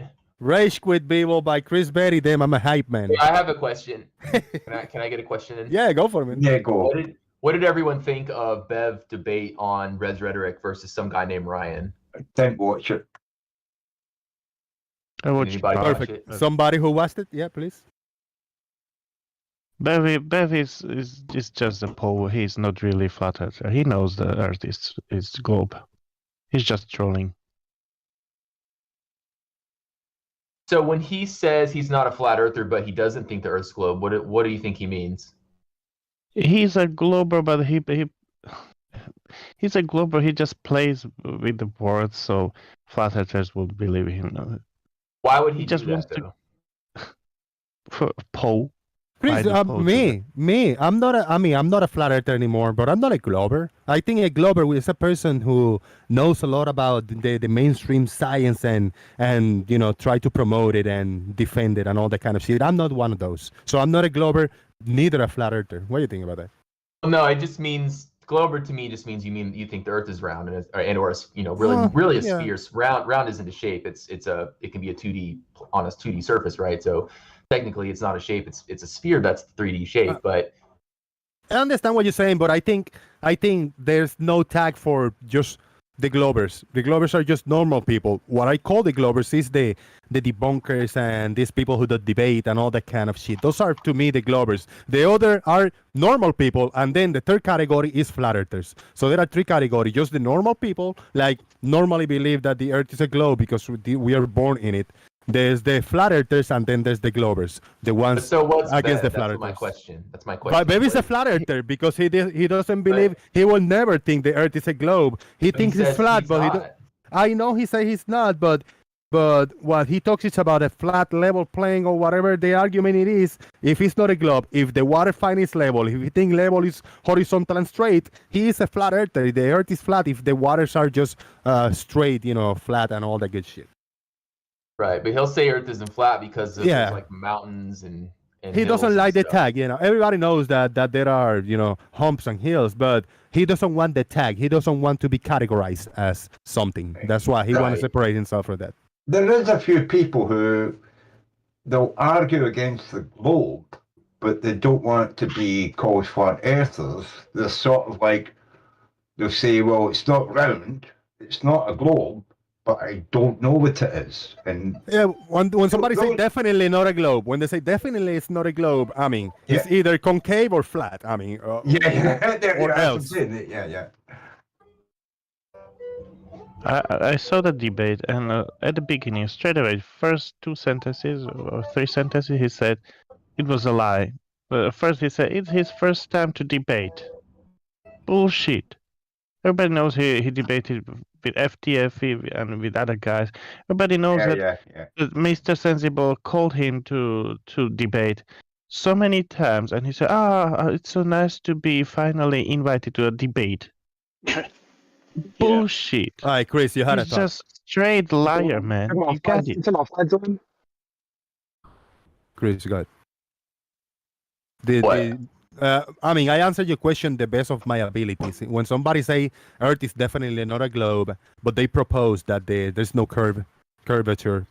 I mean, it's by logic. Now, are we talking their terms? By logic, is a flat earther, Yeah. Do you think it's just kind of playing a semantical game, right? Yes. Yes. They're not wanting to say, he doesn't want to say he's a flat earther because there's mountains and trees and valleys, but he also doesn't think it's round. So it's like, well, what the hell do you think it is? He wouldn't say it because then he will be, then he will be put in a spot to answer questions and give his explanation, And that's exactly why Brandon called him out.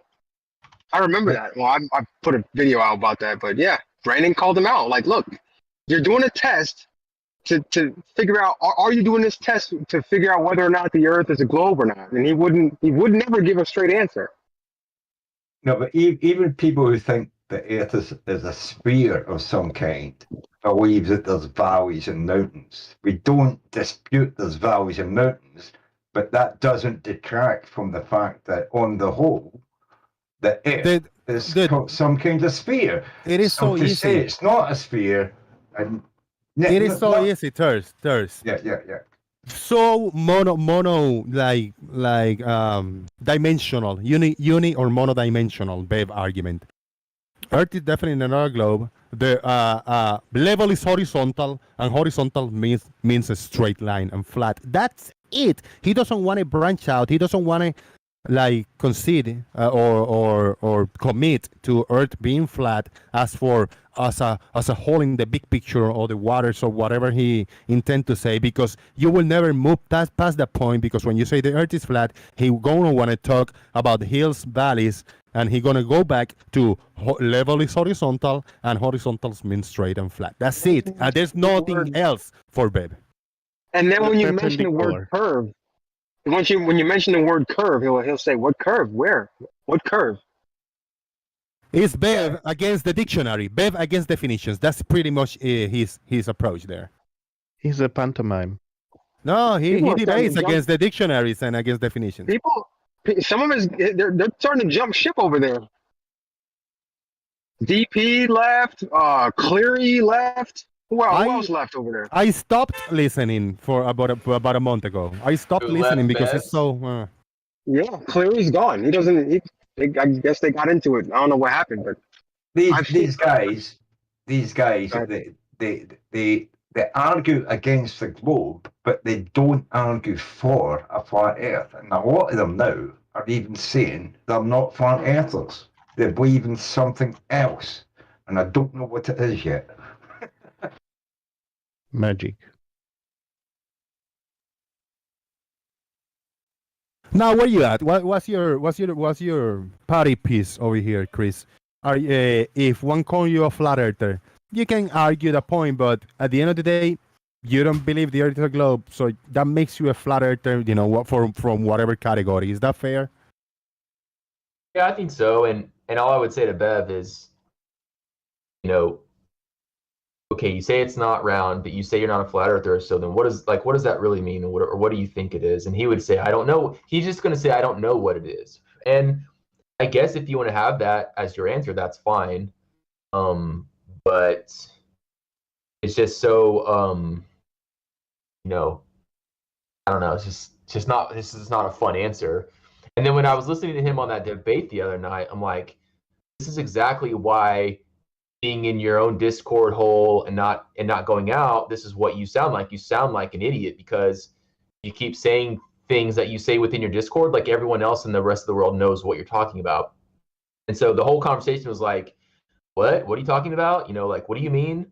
Like, what's that? Yeah, what are you what's talking this? about? What's that? And it's just super annoying. And I've been in his Discord and I go in there and I'll say literally 2 sentences and they stop me and like, what do you mean by that? Like, what do you mean by like what? Oh, you're talking about Big E. I'm like, what the fuck is Big E? Or sorry, I didn't mean to cuss. And like, what do you mean? What's Big E? And they're like, oh, I just think Big E is Earth. And I'm like, yeah, I said Earth. And he's like, no, Earth as in like the soil and the land. I'm like, oh, I meant Earth as in the whole system, right? And so you get into this whole semantic game and definition game over there, and it's just, I mean, again, if they want to do that, that's fine, but it's really ridiculous because then he goes outside of his Discord and nobody understands what he's even saying, and it just makes for a poor debate because you don't understand it.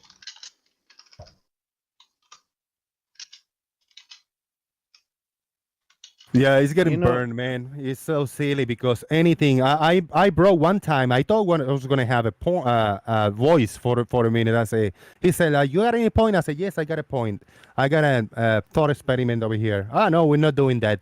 I said, "Dude, just follow me and think about this."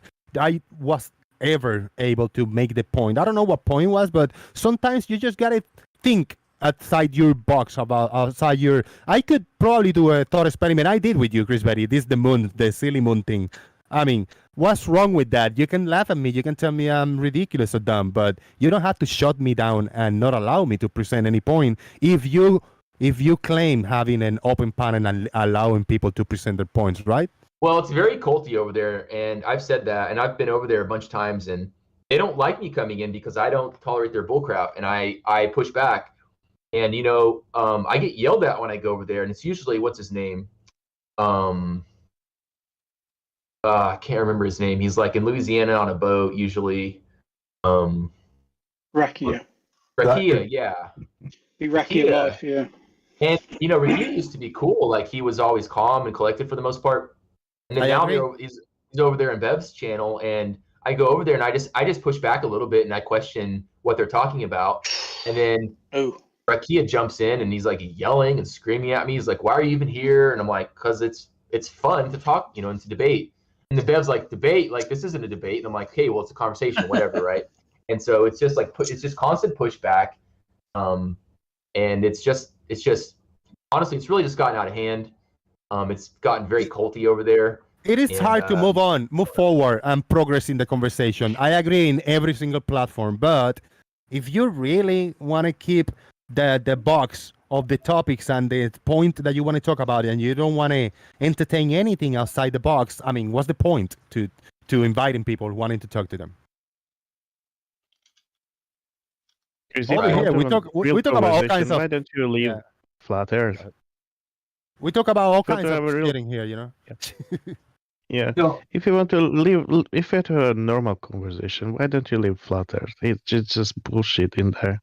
And people who ever enter flat Earth and they really believe into it will get progressively angrier and angrier. You can see it in many flat earthers. I play too much, and I'm a joker. I'm a silly or whatever. But that's my niche, you know. That's my approach.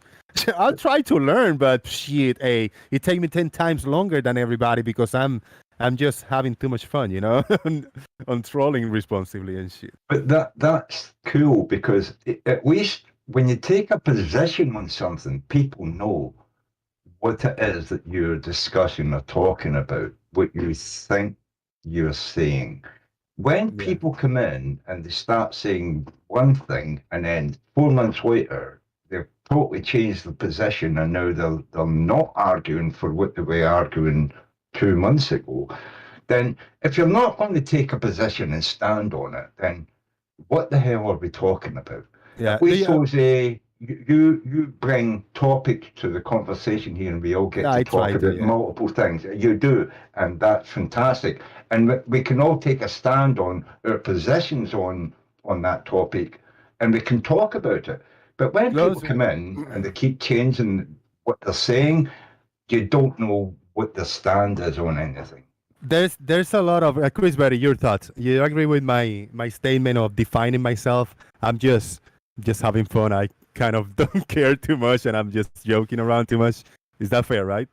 I think so, and I think a lot of us are at that place, right, where it's like, I wouldn't call it trolling, but it's also called, like, you know, not taking it as serious as you maybe did in the beginning, right? Exactly, Everyone took it really seriously, whatever side you're on. And I think now a lot of people are just in it for the entertainment value and listening and having the discussion. So like when I go to Bev's and I'm asking like legitimate questions, I get called a troll, I get yelled at, and I'm like, just because I don't know how you guys talk anymore, like you have your own, they literally have their own language over there about what things mean and all this stuff. It's like, okay, that's fine, but you know, don't yell at me and call me a troll when I'm pushing back a little bit and questioning, you know, what you mean, because it's just it's not fun. And I don't know. Man. What do you think, Chris? Switching topics, I bring in a cool question. What do you think about Tom Cruise? Is he gonna do something in the ISS to shoot for a movie, a scene, or whatever? Yeah, I don't know about that. We'll see what happens. You know, it could be a thing where they say they're going to let him do it, and then they end up not. NASA's, you know, that's like NASA's MO is, oh, we're going to the moon, or we're doing Artemis, and then it like never happens. All that stuff, right? And for decades, like going back to the moon, and then they don't do it. So, you know, but the ISS is something that we know that they can fake, or at least it's possible. I'm not. Maybe they do, maybe they don't today, but I'm saying it's possible. So they could. And Tom Cruise, like, what's he going to do? Go out and tell everyone they faked it? No, he wants people to think he really went to quote unquote space, and you know was in the real ISS and all that. So if they do anything, it could be fake, but we'll just have to wait and see, you know, what happens. So Chris, yeah, I'm just going to ask Chris, if we actually do send a rocket to the moon in the next year or two, and we have film. No, proper film, not old black and white stuff with from people, the 60s. Without people. Would you believe it? Would you believe it? Sorry, Chris, it's your point, your answer. Why don't we talk about that when it happens? How about that? Okay, I will say I have an answer for that. I mean, it wouldn't make any difference.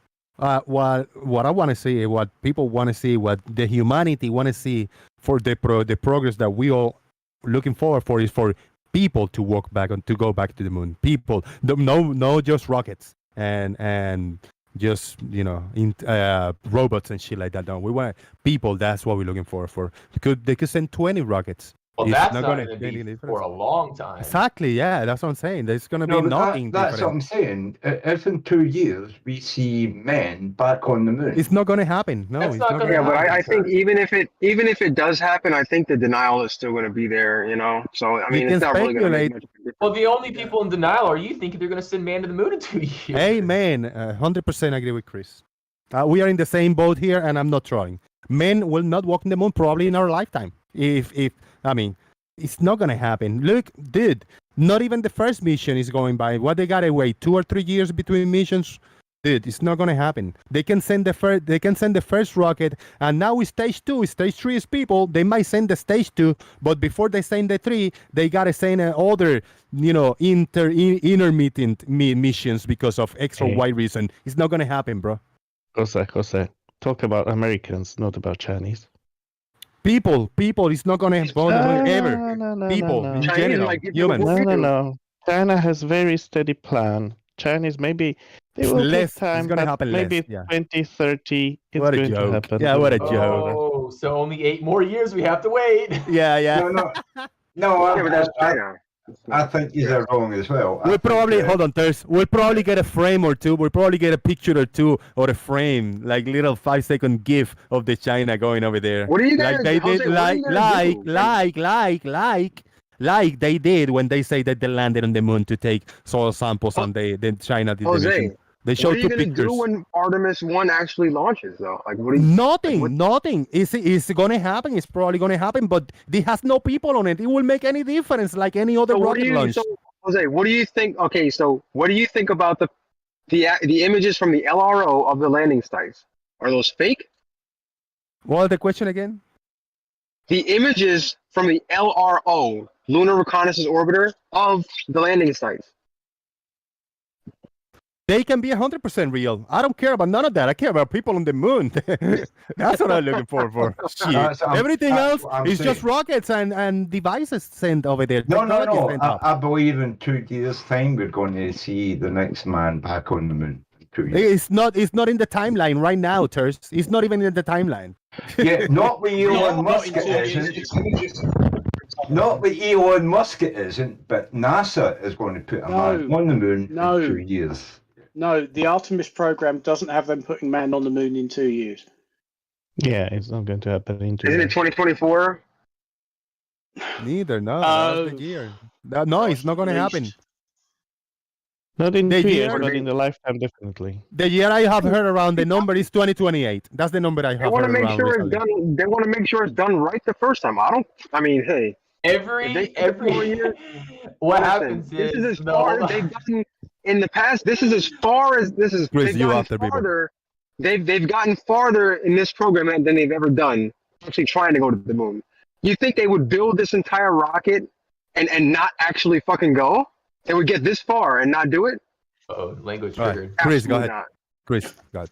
It's the cycle is funny because it's like every 10 years the people who said it was going to go, like they all die off, right? And then you have the next generation and then they're like, oh well, now it's only 2028. Well, by then a lot of people are going to be dead and then they'll push it back, right? And like it just keeps happening and happening. And But 15. Can you, go ahead. Sorry. no, you go ahead. But 15. All right. Let's say 15 years ago, did they build a rocket? Actually, build a rocket to go to the moon? I don't know. No, they didn't. But they've been saying they're going back In the for like past 20 years, have they tried building a rocket to go to the moon? Yes, the Artemis one. It's been in plans for I'm many talking years. about, like before they started Artemis program. No, I don't know. Maybe. Who knows? No, they haven't. That we know of. No, there was no That plan the for that. public, that the regular people know of. Who knows what they've been working on for the past 20, Now- 30, 40, 50 years. Shit. Now they actually have one on the launch pad. I don't know if it's on the launch pad now, but it's literally ready to go. As soon as they tweak out a few problems, that shit's gonna fucking launch. Yeah. amazing. Chris, I have a question people is for getting Chris. mad. Chris, people is No, getting I'm not mad. getting. No, I'm not saying that. No. I'm hyping over here. I'm hyping it. Go ahead, Luis. I mean, Okay, I have a question for Chris. Chris, can you please tell me how does NASA fake the ISS flying over China? How does the NASA pull it out flying ISS over China? And don't tell me it's a Saturn IS telescope to watch ISS. Action from the pole. It's a hologram. Where does it come from? I mean, China. Where does NASA operate a hologram in China? Tell me, please. I would like to go there. I don't know. Tell me the location. Are you really in China? Yeah. Of course I am. My God. Hey man, we love you guys. Let's not go to war. I love you guys. I know. I'm just having tell- fun too, man. Just I tell don't me wanna go. where in I don't China wanna is the go to war hologram with that shows people me either. where's ISS. Tell me. Well, I was more specifically talking about the inside, and we know that they're always on wires and things like that, harnesses. Which, if you're They're on not your ship, on you wires. don't have Never to seen. know. Hold on, wait. course Let they him are. finish. I know, but Chris, you've never actually seen a wire. I mean, come on. Well, you've Like I've seen never the seen a effects. wire. You've seen the effects. No, but of that the doesn't wire. mean that doesn't necessarily mean wire. Well, Yeah, but- whatever harness type system they're using. And They're not on a but then- harness. Hold on, guys. Then Let you Chris have to- talk. Let Chris answer. If you ask him a question. Anti-gravity device. Then you have to account for all the times they're flying through portals. They're in and out of different rooms, and then when they do the experiments with the water, like how do like the little. Are you talking science fiction portal? No, I'm talking about like when they're going to different parts of the ISS and they're floating through them. All right, What yeah, about the the doorways. wires then? That's just And then zero okay, G. got it. Sorry. That's just the 0G planes that they've outfitted to look like inside of a space station thing. You know that only 45 works for minutes, like 30 seconds or so, and then they're doing this for like it's more than 3-4 seconds. minutes. No, they're doing it for 3-4 minutes. There is no bloody plane that can go on a loop with that can last more No, than but the like special 30 or 40 effects. seconds. But you can stitch videos together, and that has Yeah, been we've done. all It's very seen the public. cuts. Yeah, very public. Like that What about one the where that- Chinese space station though? Like the Hold music on. video. Yeah. What about the one where the guy's going through a portal and he disappears like halfway before he even gets through the whole portal? Like, Yeah, well, glitches I've happen. not seen that. Glitches happen. glitch. That happens during TV. When you're watching TV sometimes. Like, Oh, come he's on. the only thing in the whole screen that buffering. disappears. It's called Hold on, buffering. hold on, guys. Don't get too excited. I seen that I know what we all know what the video you're talking about, and it's not a glitch in that time. It's a misedit.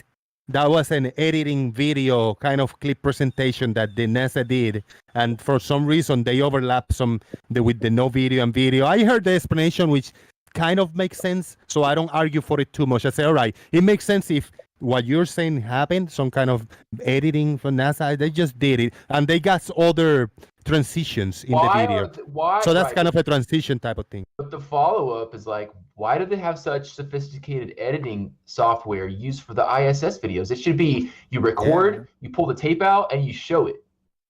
Well, they did. recorded. It's the propaganda. It's the NASA propaganda. It's known. They want to promote their NASA. They want to make it look pretty for the audience, you know?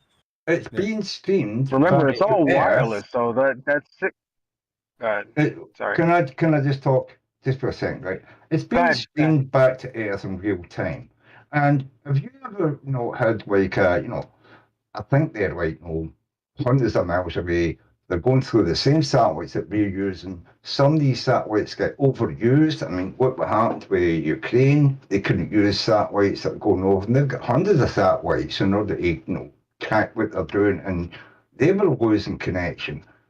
Elon Musk again, charging lots of money for it. But anyway, technology doesn't always work perfectly. And for us to think that it's got to work perfectly, and if it doesn't, then there's something wrong, that's just a conspiracy theory.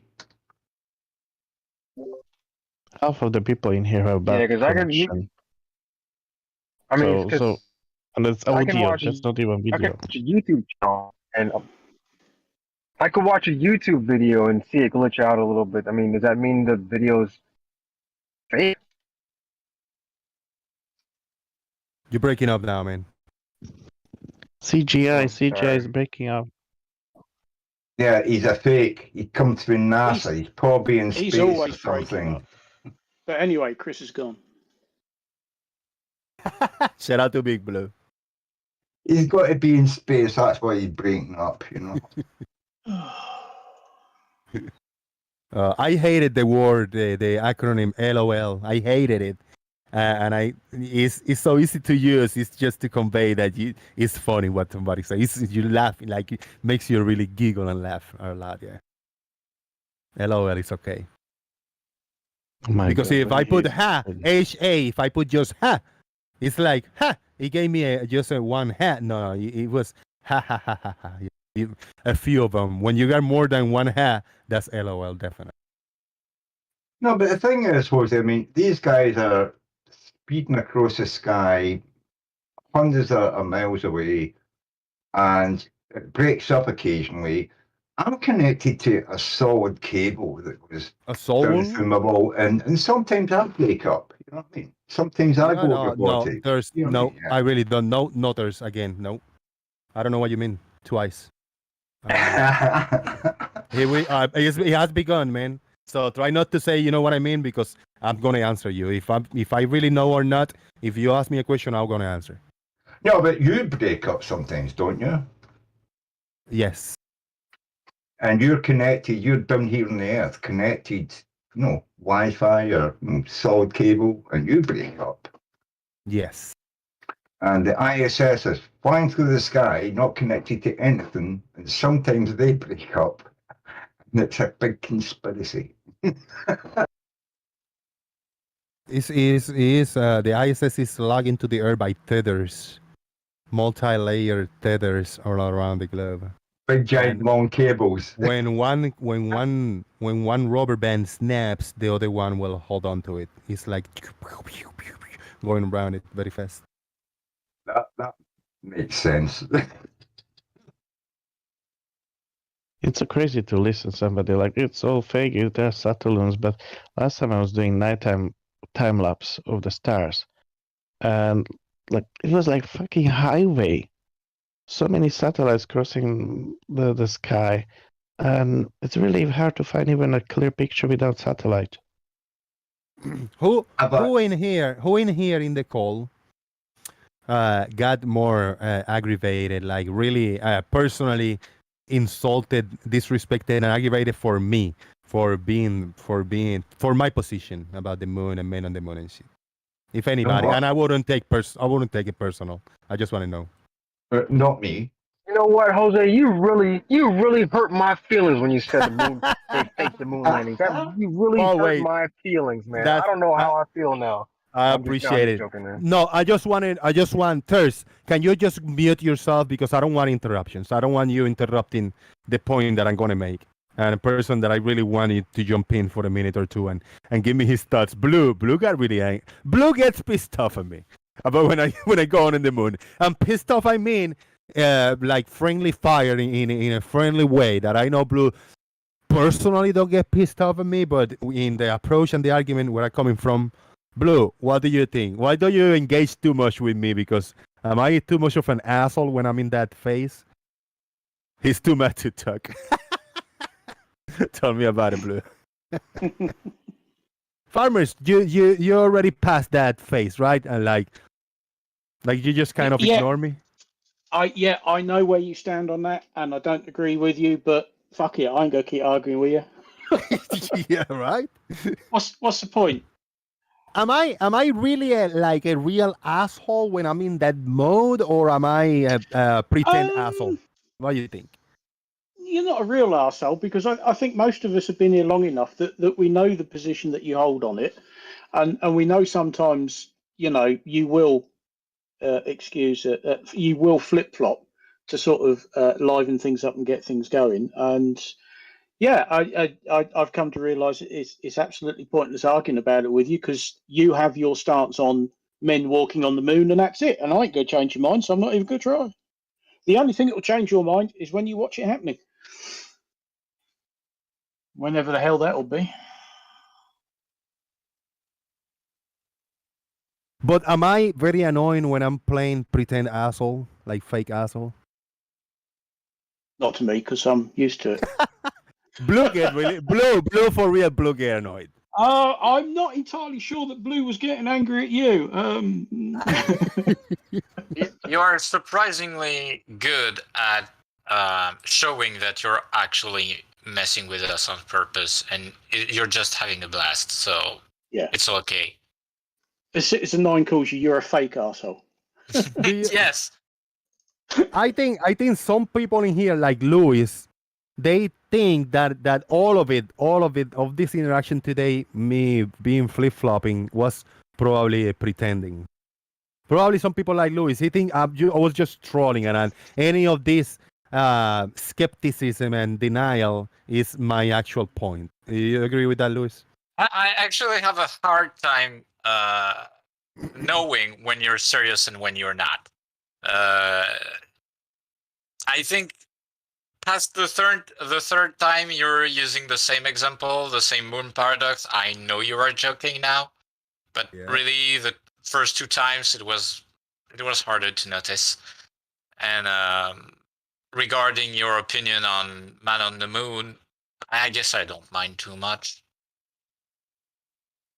You're not being an asshole about it. I mean, I think everyone is entitled to their opinions, so long as they don't shove it over the face of other people. And I think this is what the problem I have with the flat earthers. I'm a fake asshole, says Citizen Nut. I agree with that. I'm not really an asshole in real life. I can be, but I'm not. But it'd be easy for me to be an asshole. Like, really, super easy. Flip the switch. I don't think I have shown my true colors here yet. As for my true colors, it's not that I'm a different person, but I haven't gone off with somebody, I think, recently in the past few years. Because I have. All that is lost in my previous channel, man. I know I lost my shit sometimes with some people.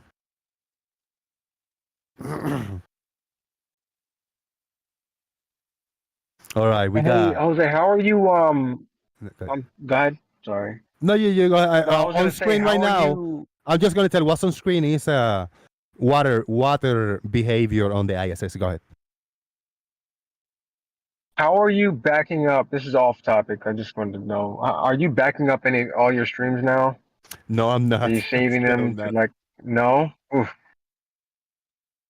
I should. Yeah, you got to get you like an 8 terabyte external hard drive, man. Start backing this stuff up just in case the same Yeah. shit happens again.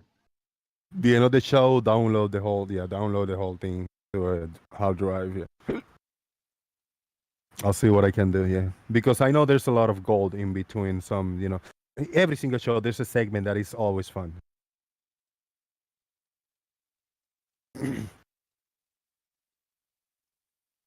Oh man, fake news, And just- fake news. Go Just ahead, Blue. Just record it on OBS, Jose. Yeah, but you have to have the storage on your computer in order to. Oh, yeah. I don't to have hold enough. all that. Yeah, in this old laptop, I don't have enough. Yeah, room. yeah, that's true. Yeah, I can download. I can record it on OBS as I go, but exactly then, where am I gonna go save it in an external tab? Yeah, you start. Go ahead, Blue. Oh, I recorded all those Cavendish live streams on OBS. That's good. Yeah, you start accumulating all those 3 and 4 hour or 2 and 3 hour videos. It starts taking up a lot of space. Oh yeah. Oh yeah. Oh yes, they do. Big Blue. Now you spoke. Now you gotta tell me about me being a real asshole or a fake asshole. No, I don't. Doesn't matter if I'm a fake asshole or a real asshole, but I think what we can agree on is that I'm an asshole sometimes. Sometimes doesn't matter what kind of. Well, I'm frequently an asshole, so that's okay with me. I mean, Yeah. I think that's why we haven't had a real issue, a real opposite view on our approach because we're both kind of asshole-ish.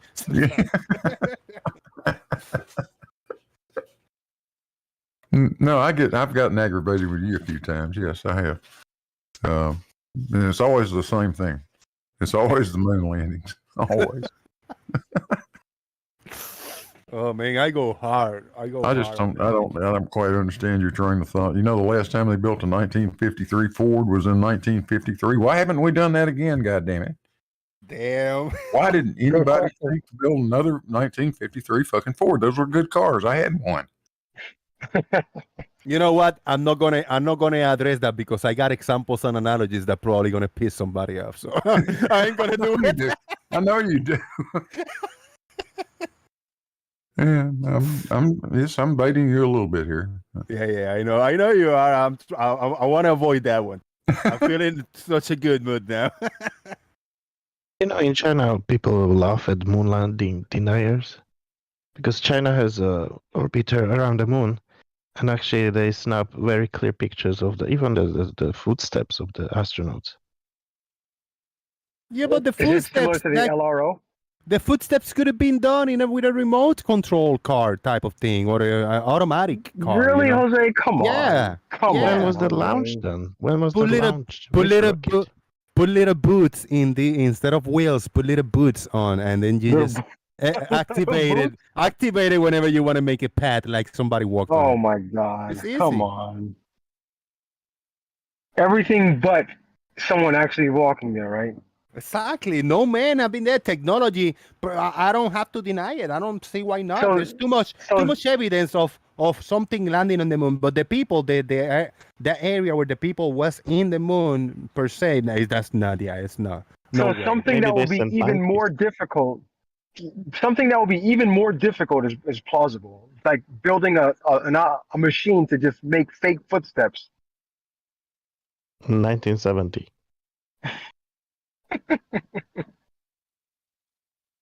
You can look at Elon Musk robot. What can he do?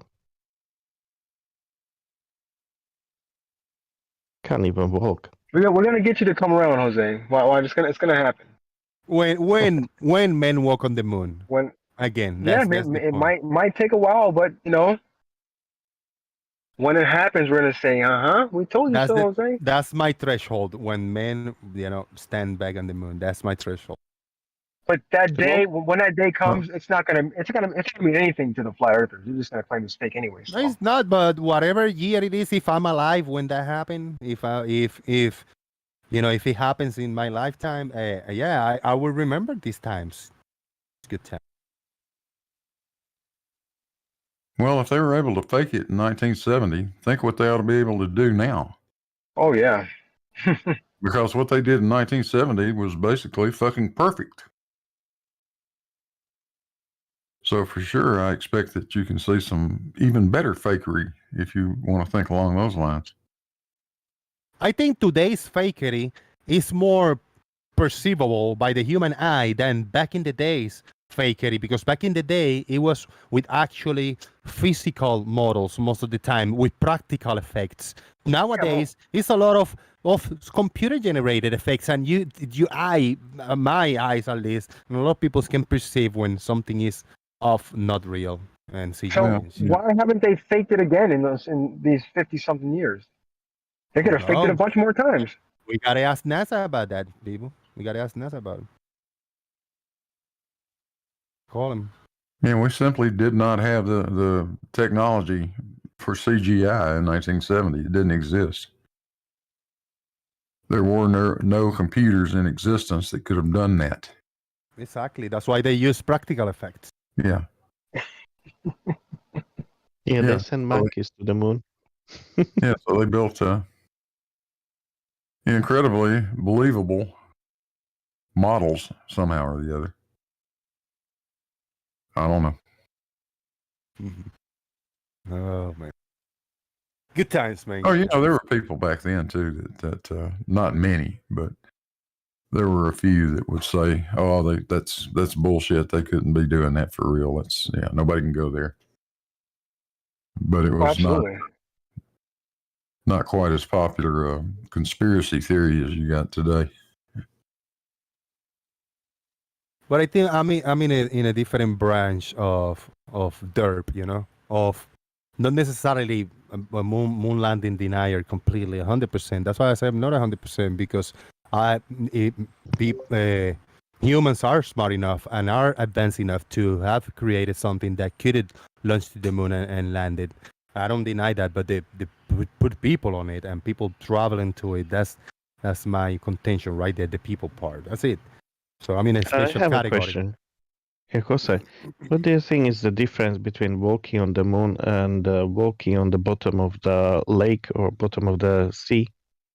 That any dumbass that have no respect for their lives can go on the attempt to go to the bottom of the ocean and build to themselves and try to do it. But for the moon, you cannot do it. But go to the moon, you cannot do it unless you are somehow a part of space agency. But technically, what's the difference between walking under the water and walking on the moon? There's a difference that one is on the water and one is out of the earth, outside. But do you understand that one only is in two the earth, one is people- outside? Yeah. only 2 people have descended to the Challenger Deep. 2. Bible, I can go to So- the Clearwater Beach, to the shore, and I can touch that water. And I know that No. ocean will be connected to that area sometime. I No, cannot go to the to the moon and touch a bottom, part of though. the moon. I cannot go to the moon and touch a dust particle of the moon and say this is, they walk further away. I can touch the ocean and I can say this is the ocean that they say we cannot go to the bottom of. Do you see the difference? Yeah, but only Well, 2 yeah. people have done it. More It people doesn't have been to matter. the moon than have been to the bottom of the Mariana Trench. It doesn't matter if nobody had been. It might not be a bottom of the ocean, but you can touch the ocean. You can be on the ocean. You cannot be on the moon. That's the not key. the point I wanted to say. You cannot That's be not- outside the earth. The ocean is on the earth. The moon is outside the earth. The point I wanted to say is actually the equipment is very, very similar. You just need a briefing equipment, something that keeps your temperature regulated, and that's all. Basically, walking under the water and walking on the moon is the same thing. The thing is that you gotta leave the earth.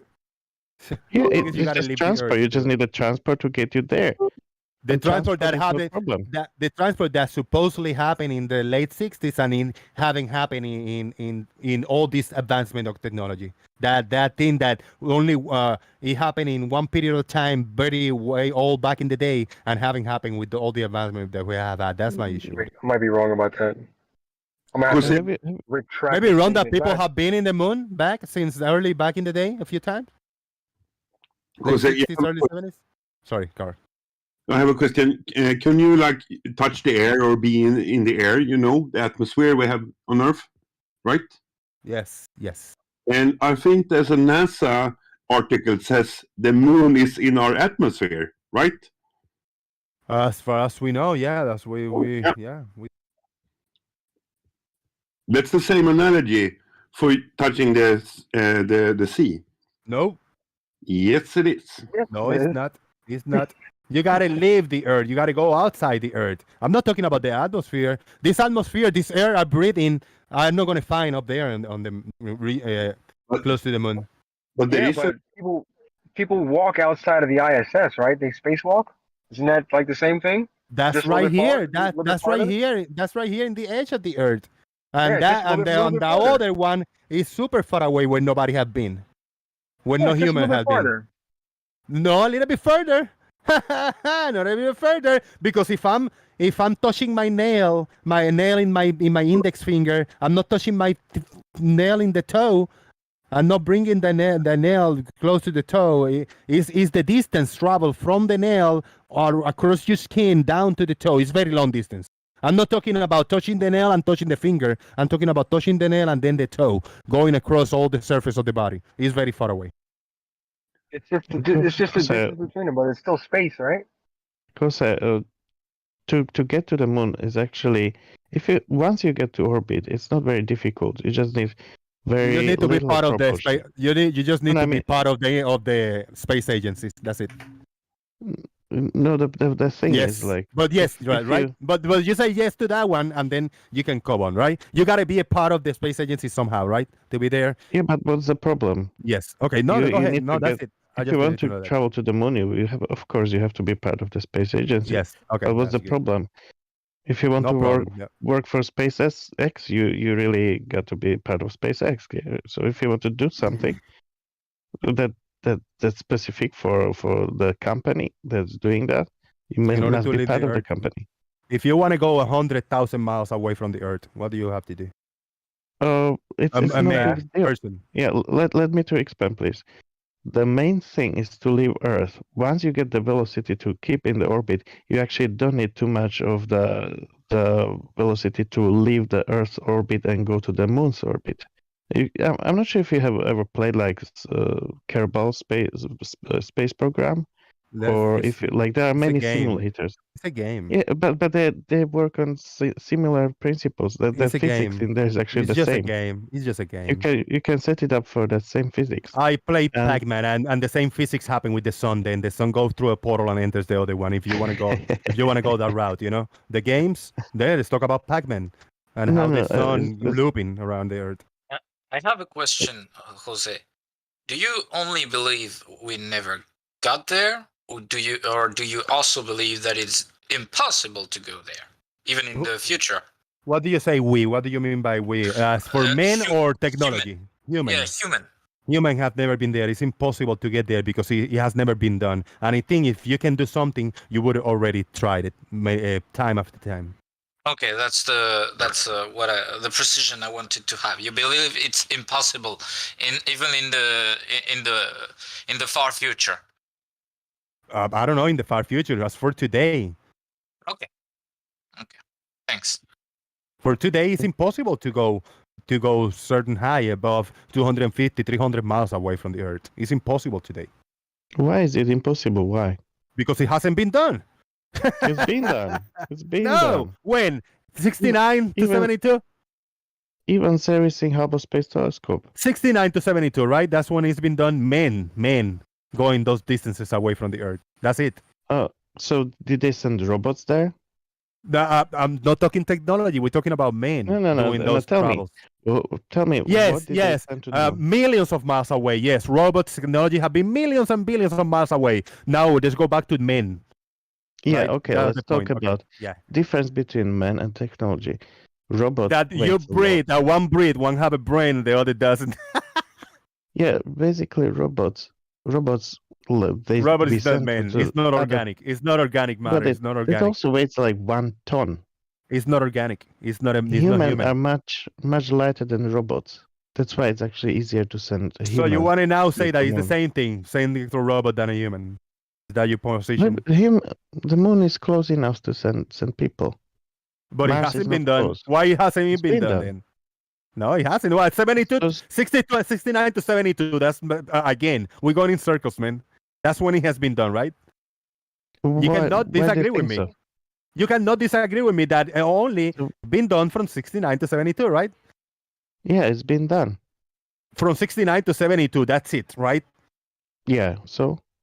Okay, that's it. That's it. That's my point. No problem. There's no problem. We're going there again. Been done. It hasn't been done, period. But if they fake it, why haven't they faked it? That's why we don't go there again. You gotta call NASA.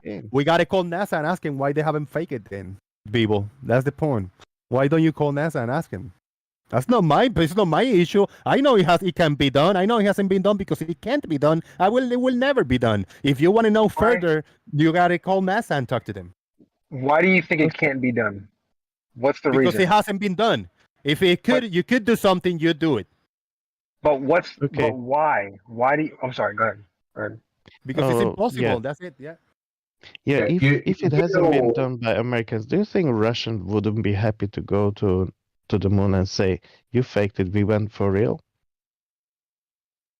And then there's people that want to argue, "Oh, but Jose, you're wrong because you say nobody can go past 300 miles away from the Earth." But this whatever inspiration went over 300 miles. Yeah, let's give it 1,000 miles away from the Earth. No human have been. But you know that the Nazis have got a base on the far side of the moon, and the British, the British people who the Americans, who went there, they seen it. They seen the base on the dark side of the moon.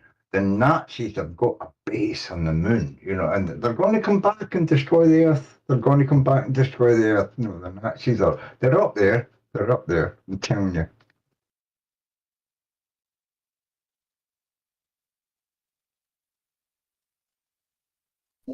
Not too much of bullshit. I have to leave. Thank you, Lubo. Appreciate it. Did it's late. Lubo, did I piss you off a little bit? No. Are you sure? I'm not pissed off. Then I gotta do better next time. I'm not Joe Hawkins. I can't be so easily. Oh, okay, that's fair. Yeah, I don't think anybody can be Hawkins. Only him. I mean, I like him. He just sometimes can be very pissed off. Just a little bit. Lubo, you don't think the Nazis are on the moon then? I mean, they adored rockets and all that to set World War. Don't you think that they all blasted off and went to the moon? You mean the Ukraine and Nazi dolphins, yeah? No, the Russians have got the dolphins. The Nazis had the rockets. Don't you think the Nazis are on the moon, on the dark side of the moon, with big They're going to the moon. Which Nazis are you talking about? I don't know. The Nazis of the Second World War, you know, before the Russians had their dolphins, you know, yeah. I need quick feedback in the chat box, people in the YouTube. If you guys want me for MoonDays to be this into the topic, just let me know. Or if you need me to crank it up a little bit, or if you need me to just stop being this, let me know, guys, in the chat. Let's do a round of final now thoughts. the main question right now is going to be who's going to be the first on the moon. Are they going to be That's the Americans question. or Chinese? Yes, that's the question. Yeah, cannot I don't wait think for there it. will be Russians. I can't wait. Looking forward for that. It might happen. It might happen in our lifetime. Looking forward for it, man. All right, let's do a round of final thoughts. We'll begin with Blue Marble Science. Final thoughts. Many thanks, Jose. Enjoyed it. Good show. I can't wait to watch you eat crow one of these days, my friend. See you later. See you later. Thank you very much, man. Yeah, I'm looking forward for that, man. I want to be one of those people that is going to just crumble and go on their knees and just eat like a full, I'm sorry, pie, you know? Carl Christopher Zahn, final thoughts. Good show, Jose. As usual, keep up the good work, sir. Thank you very much. I appreciate it, brother. Gary Waibenga, final thoughts. What do you think about flip-flop and the moon topic? Gary stayed quiet in it. He said, I'm going to let Jose take care of that. That's his go-to. J-Mac, final thoughts. Thank you for the show. I only caught the last half, but I caught the flip-flop story. I think flip-flop's going to have a lot of fun when they finally go. Be fun to hear his estimation of it. Thanks. Whoop, whoop. Thank you. Lubo, final thoughts. Well, I can't believe I did it again. I spent another 3 hours of my sleep listening to the chat and talking. I guess it's a good show, that's why. Yep. I agree. I concur. Thank you, man, for coming. Moyok Man, final thoughts.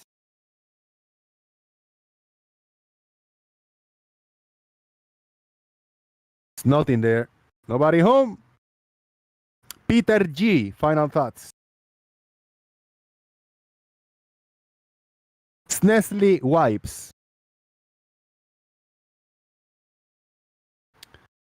Ters, final thoughts. I got my money and quit because I didn't know if I would last the whole show, but it's been a good goddamn fucking show, and you know, it was worth the money. So good. I appreciate your support, man. You always give me a little something. That's very appreciated. It adds up to the bills, man. That's up to help paying the bill, and that's how I do the show. You know, it's not about money, but it does help to keep the platform and the room alive and open. If I don't have internet or electricity, I cannot do the show, and that's kind of what I do with you guys' support. I appreciate it. Thank you very much, everybody, for watching. I really appreciate it. Thurs and everybody, give me like 5 seconds after I say my last word so we don't disrupt. Earth is life. Final thoughts. Did I skip Hey, you? sorry, yeah. I had a quick phone call. Yeah, great show. I enjoyed my small little back and forth with Chris Berry. Discussions don't always have to go fucking balls to the wall, shit hitting the fan. They can go kind of, you know, decent. But yeah, good show. Look forward to me whenever I leave and go to Korea. I'm probably gonna be trying to do a little more live streams. So be on the lookout for that. Try and do like maybe, I don't know, a show every other day or so. We'll see how it goes and see how my internet connection is over there. So look forward to that. Yes, sir. Yes, sir. Stay safe out there and don't work too hard, man. Oh no, we'll be good. Ladies and gentlemen, with Squeaky Earth. I say thank you very much. Jose JG out. Not for me. Gary, final thoughts. I was about to squeak the earth, man. Go ahead. Yeah, on the EQ, man, again, nothing can be tracked at 15 degrees per hour from horizon to horizon. I know Bob likes to use a little excuse of refraction, but that excuse says what I'm saying, that you can't track anything at 15 degrees from horizon to horizon. But the refraction is not refraction. It's simply compression of the angles. It's a foreshortening effect, in other words. So the sky at long distances, the sky is foreshortened because of your angle to it, and therefore it looks like the sun is just sitting there for a while and barely moving, and that's exactly what you see. Thank you, Gary. Appreciate it. Shout out to everybody in the chat box. I really appreciate your support. Citizen 9, Mandevil, you were always there having fun and cool comments. Every single person in the chat box. I did a poll, and the question of the point of the poll was I am. And we have a big winner, being 41% of the voters, 51 votes, 41% says I am human. Thank you very much. Second place, I am yes, I am alive, and I am not. Thank you, everybody. Let's hit the squeaky earth and get out of here. Boom!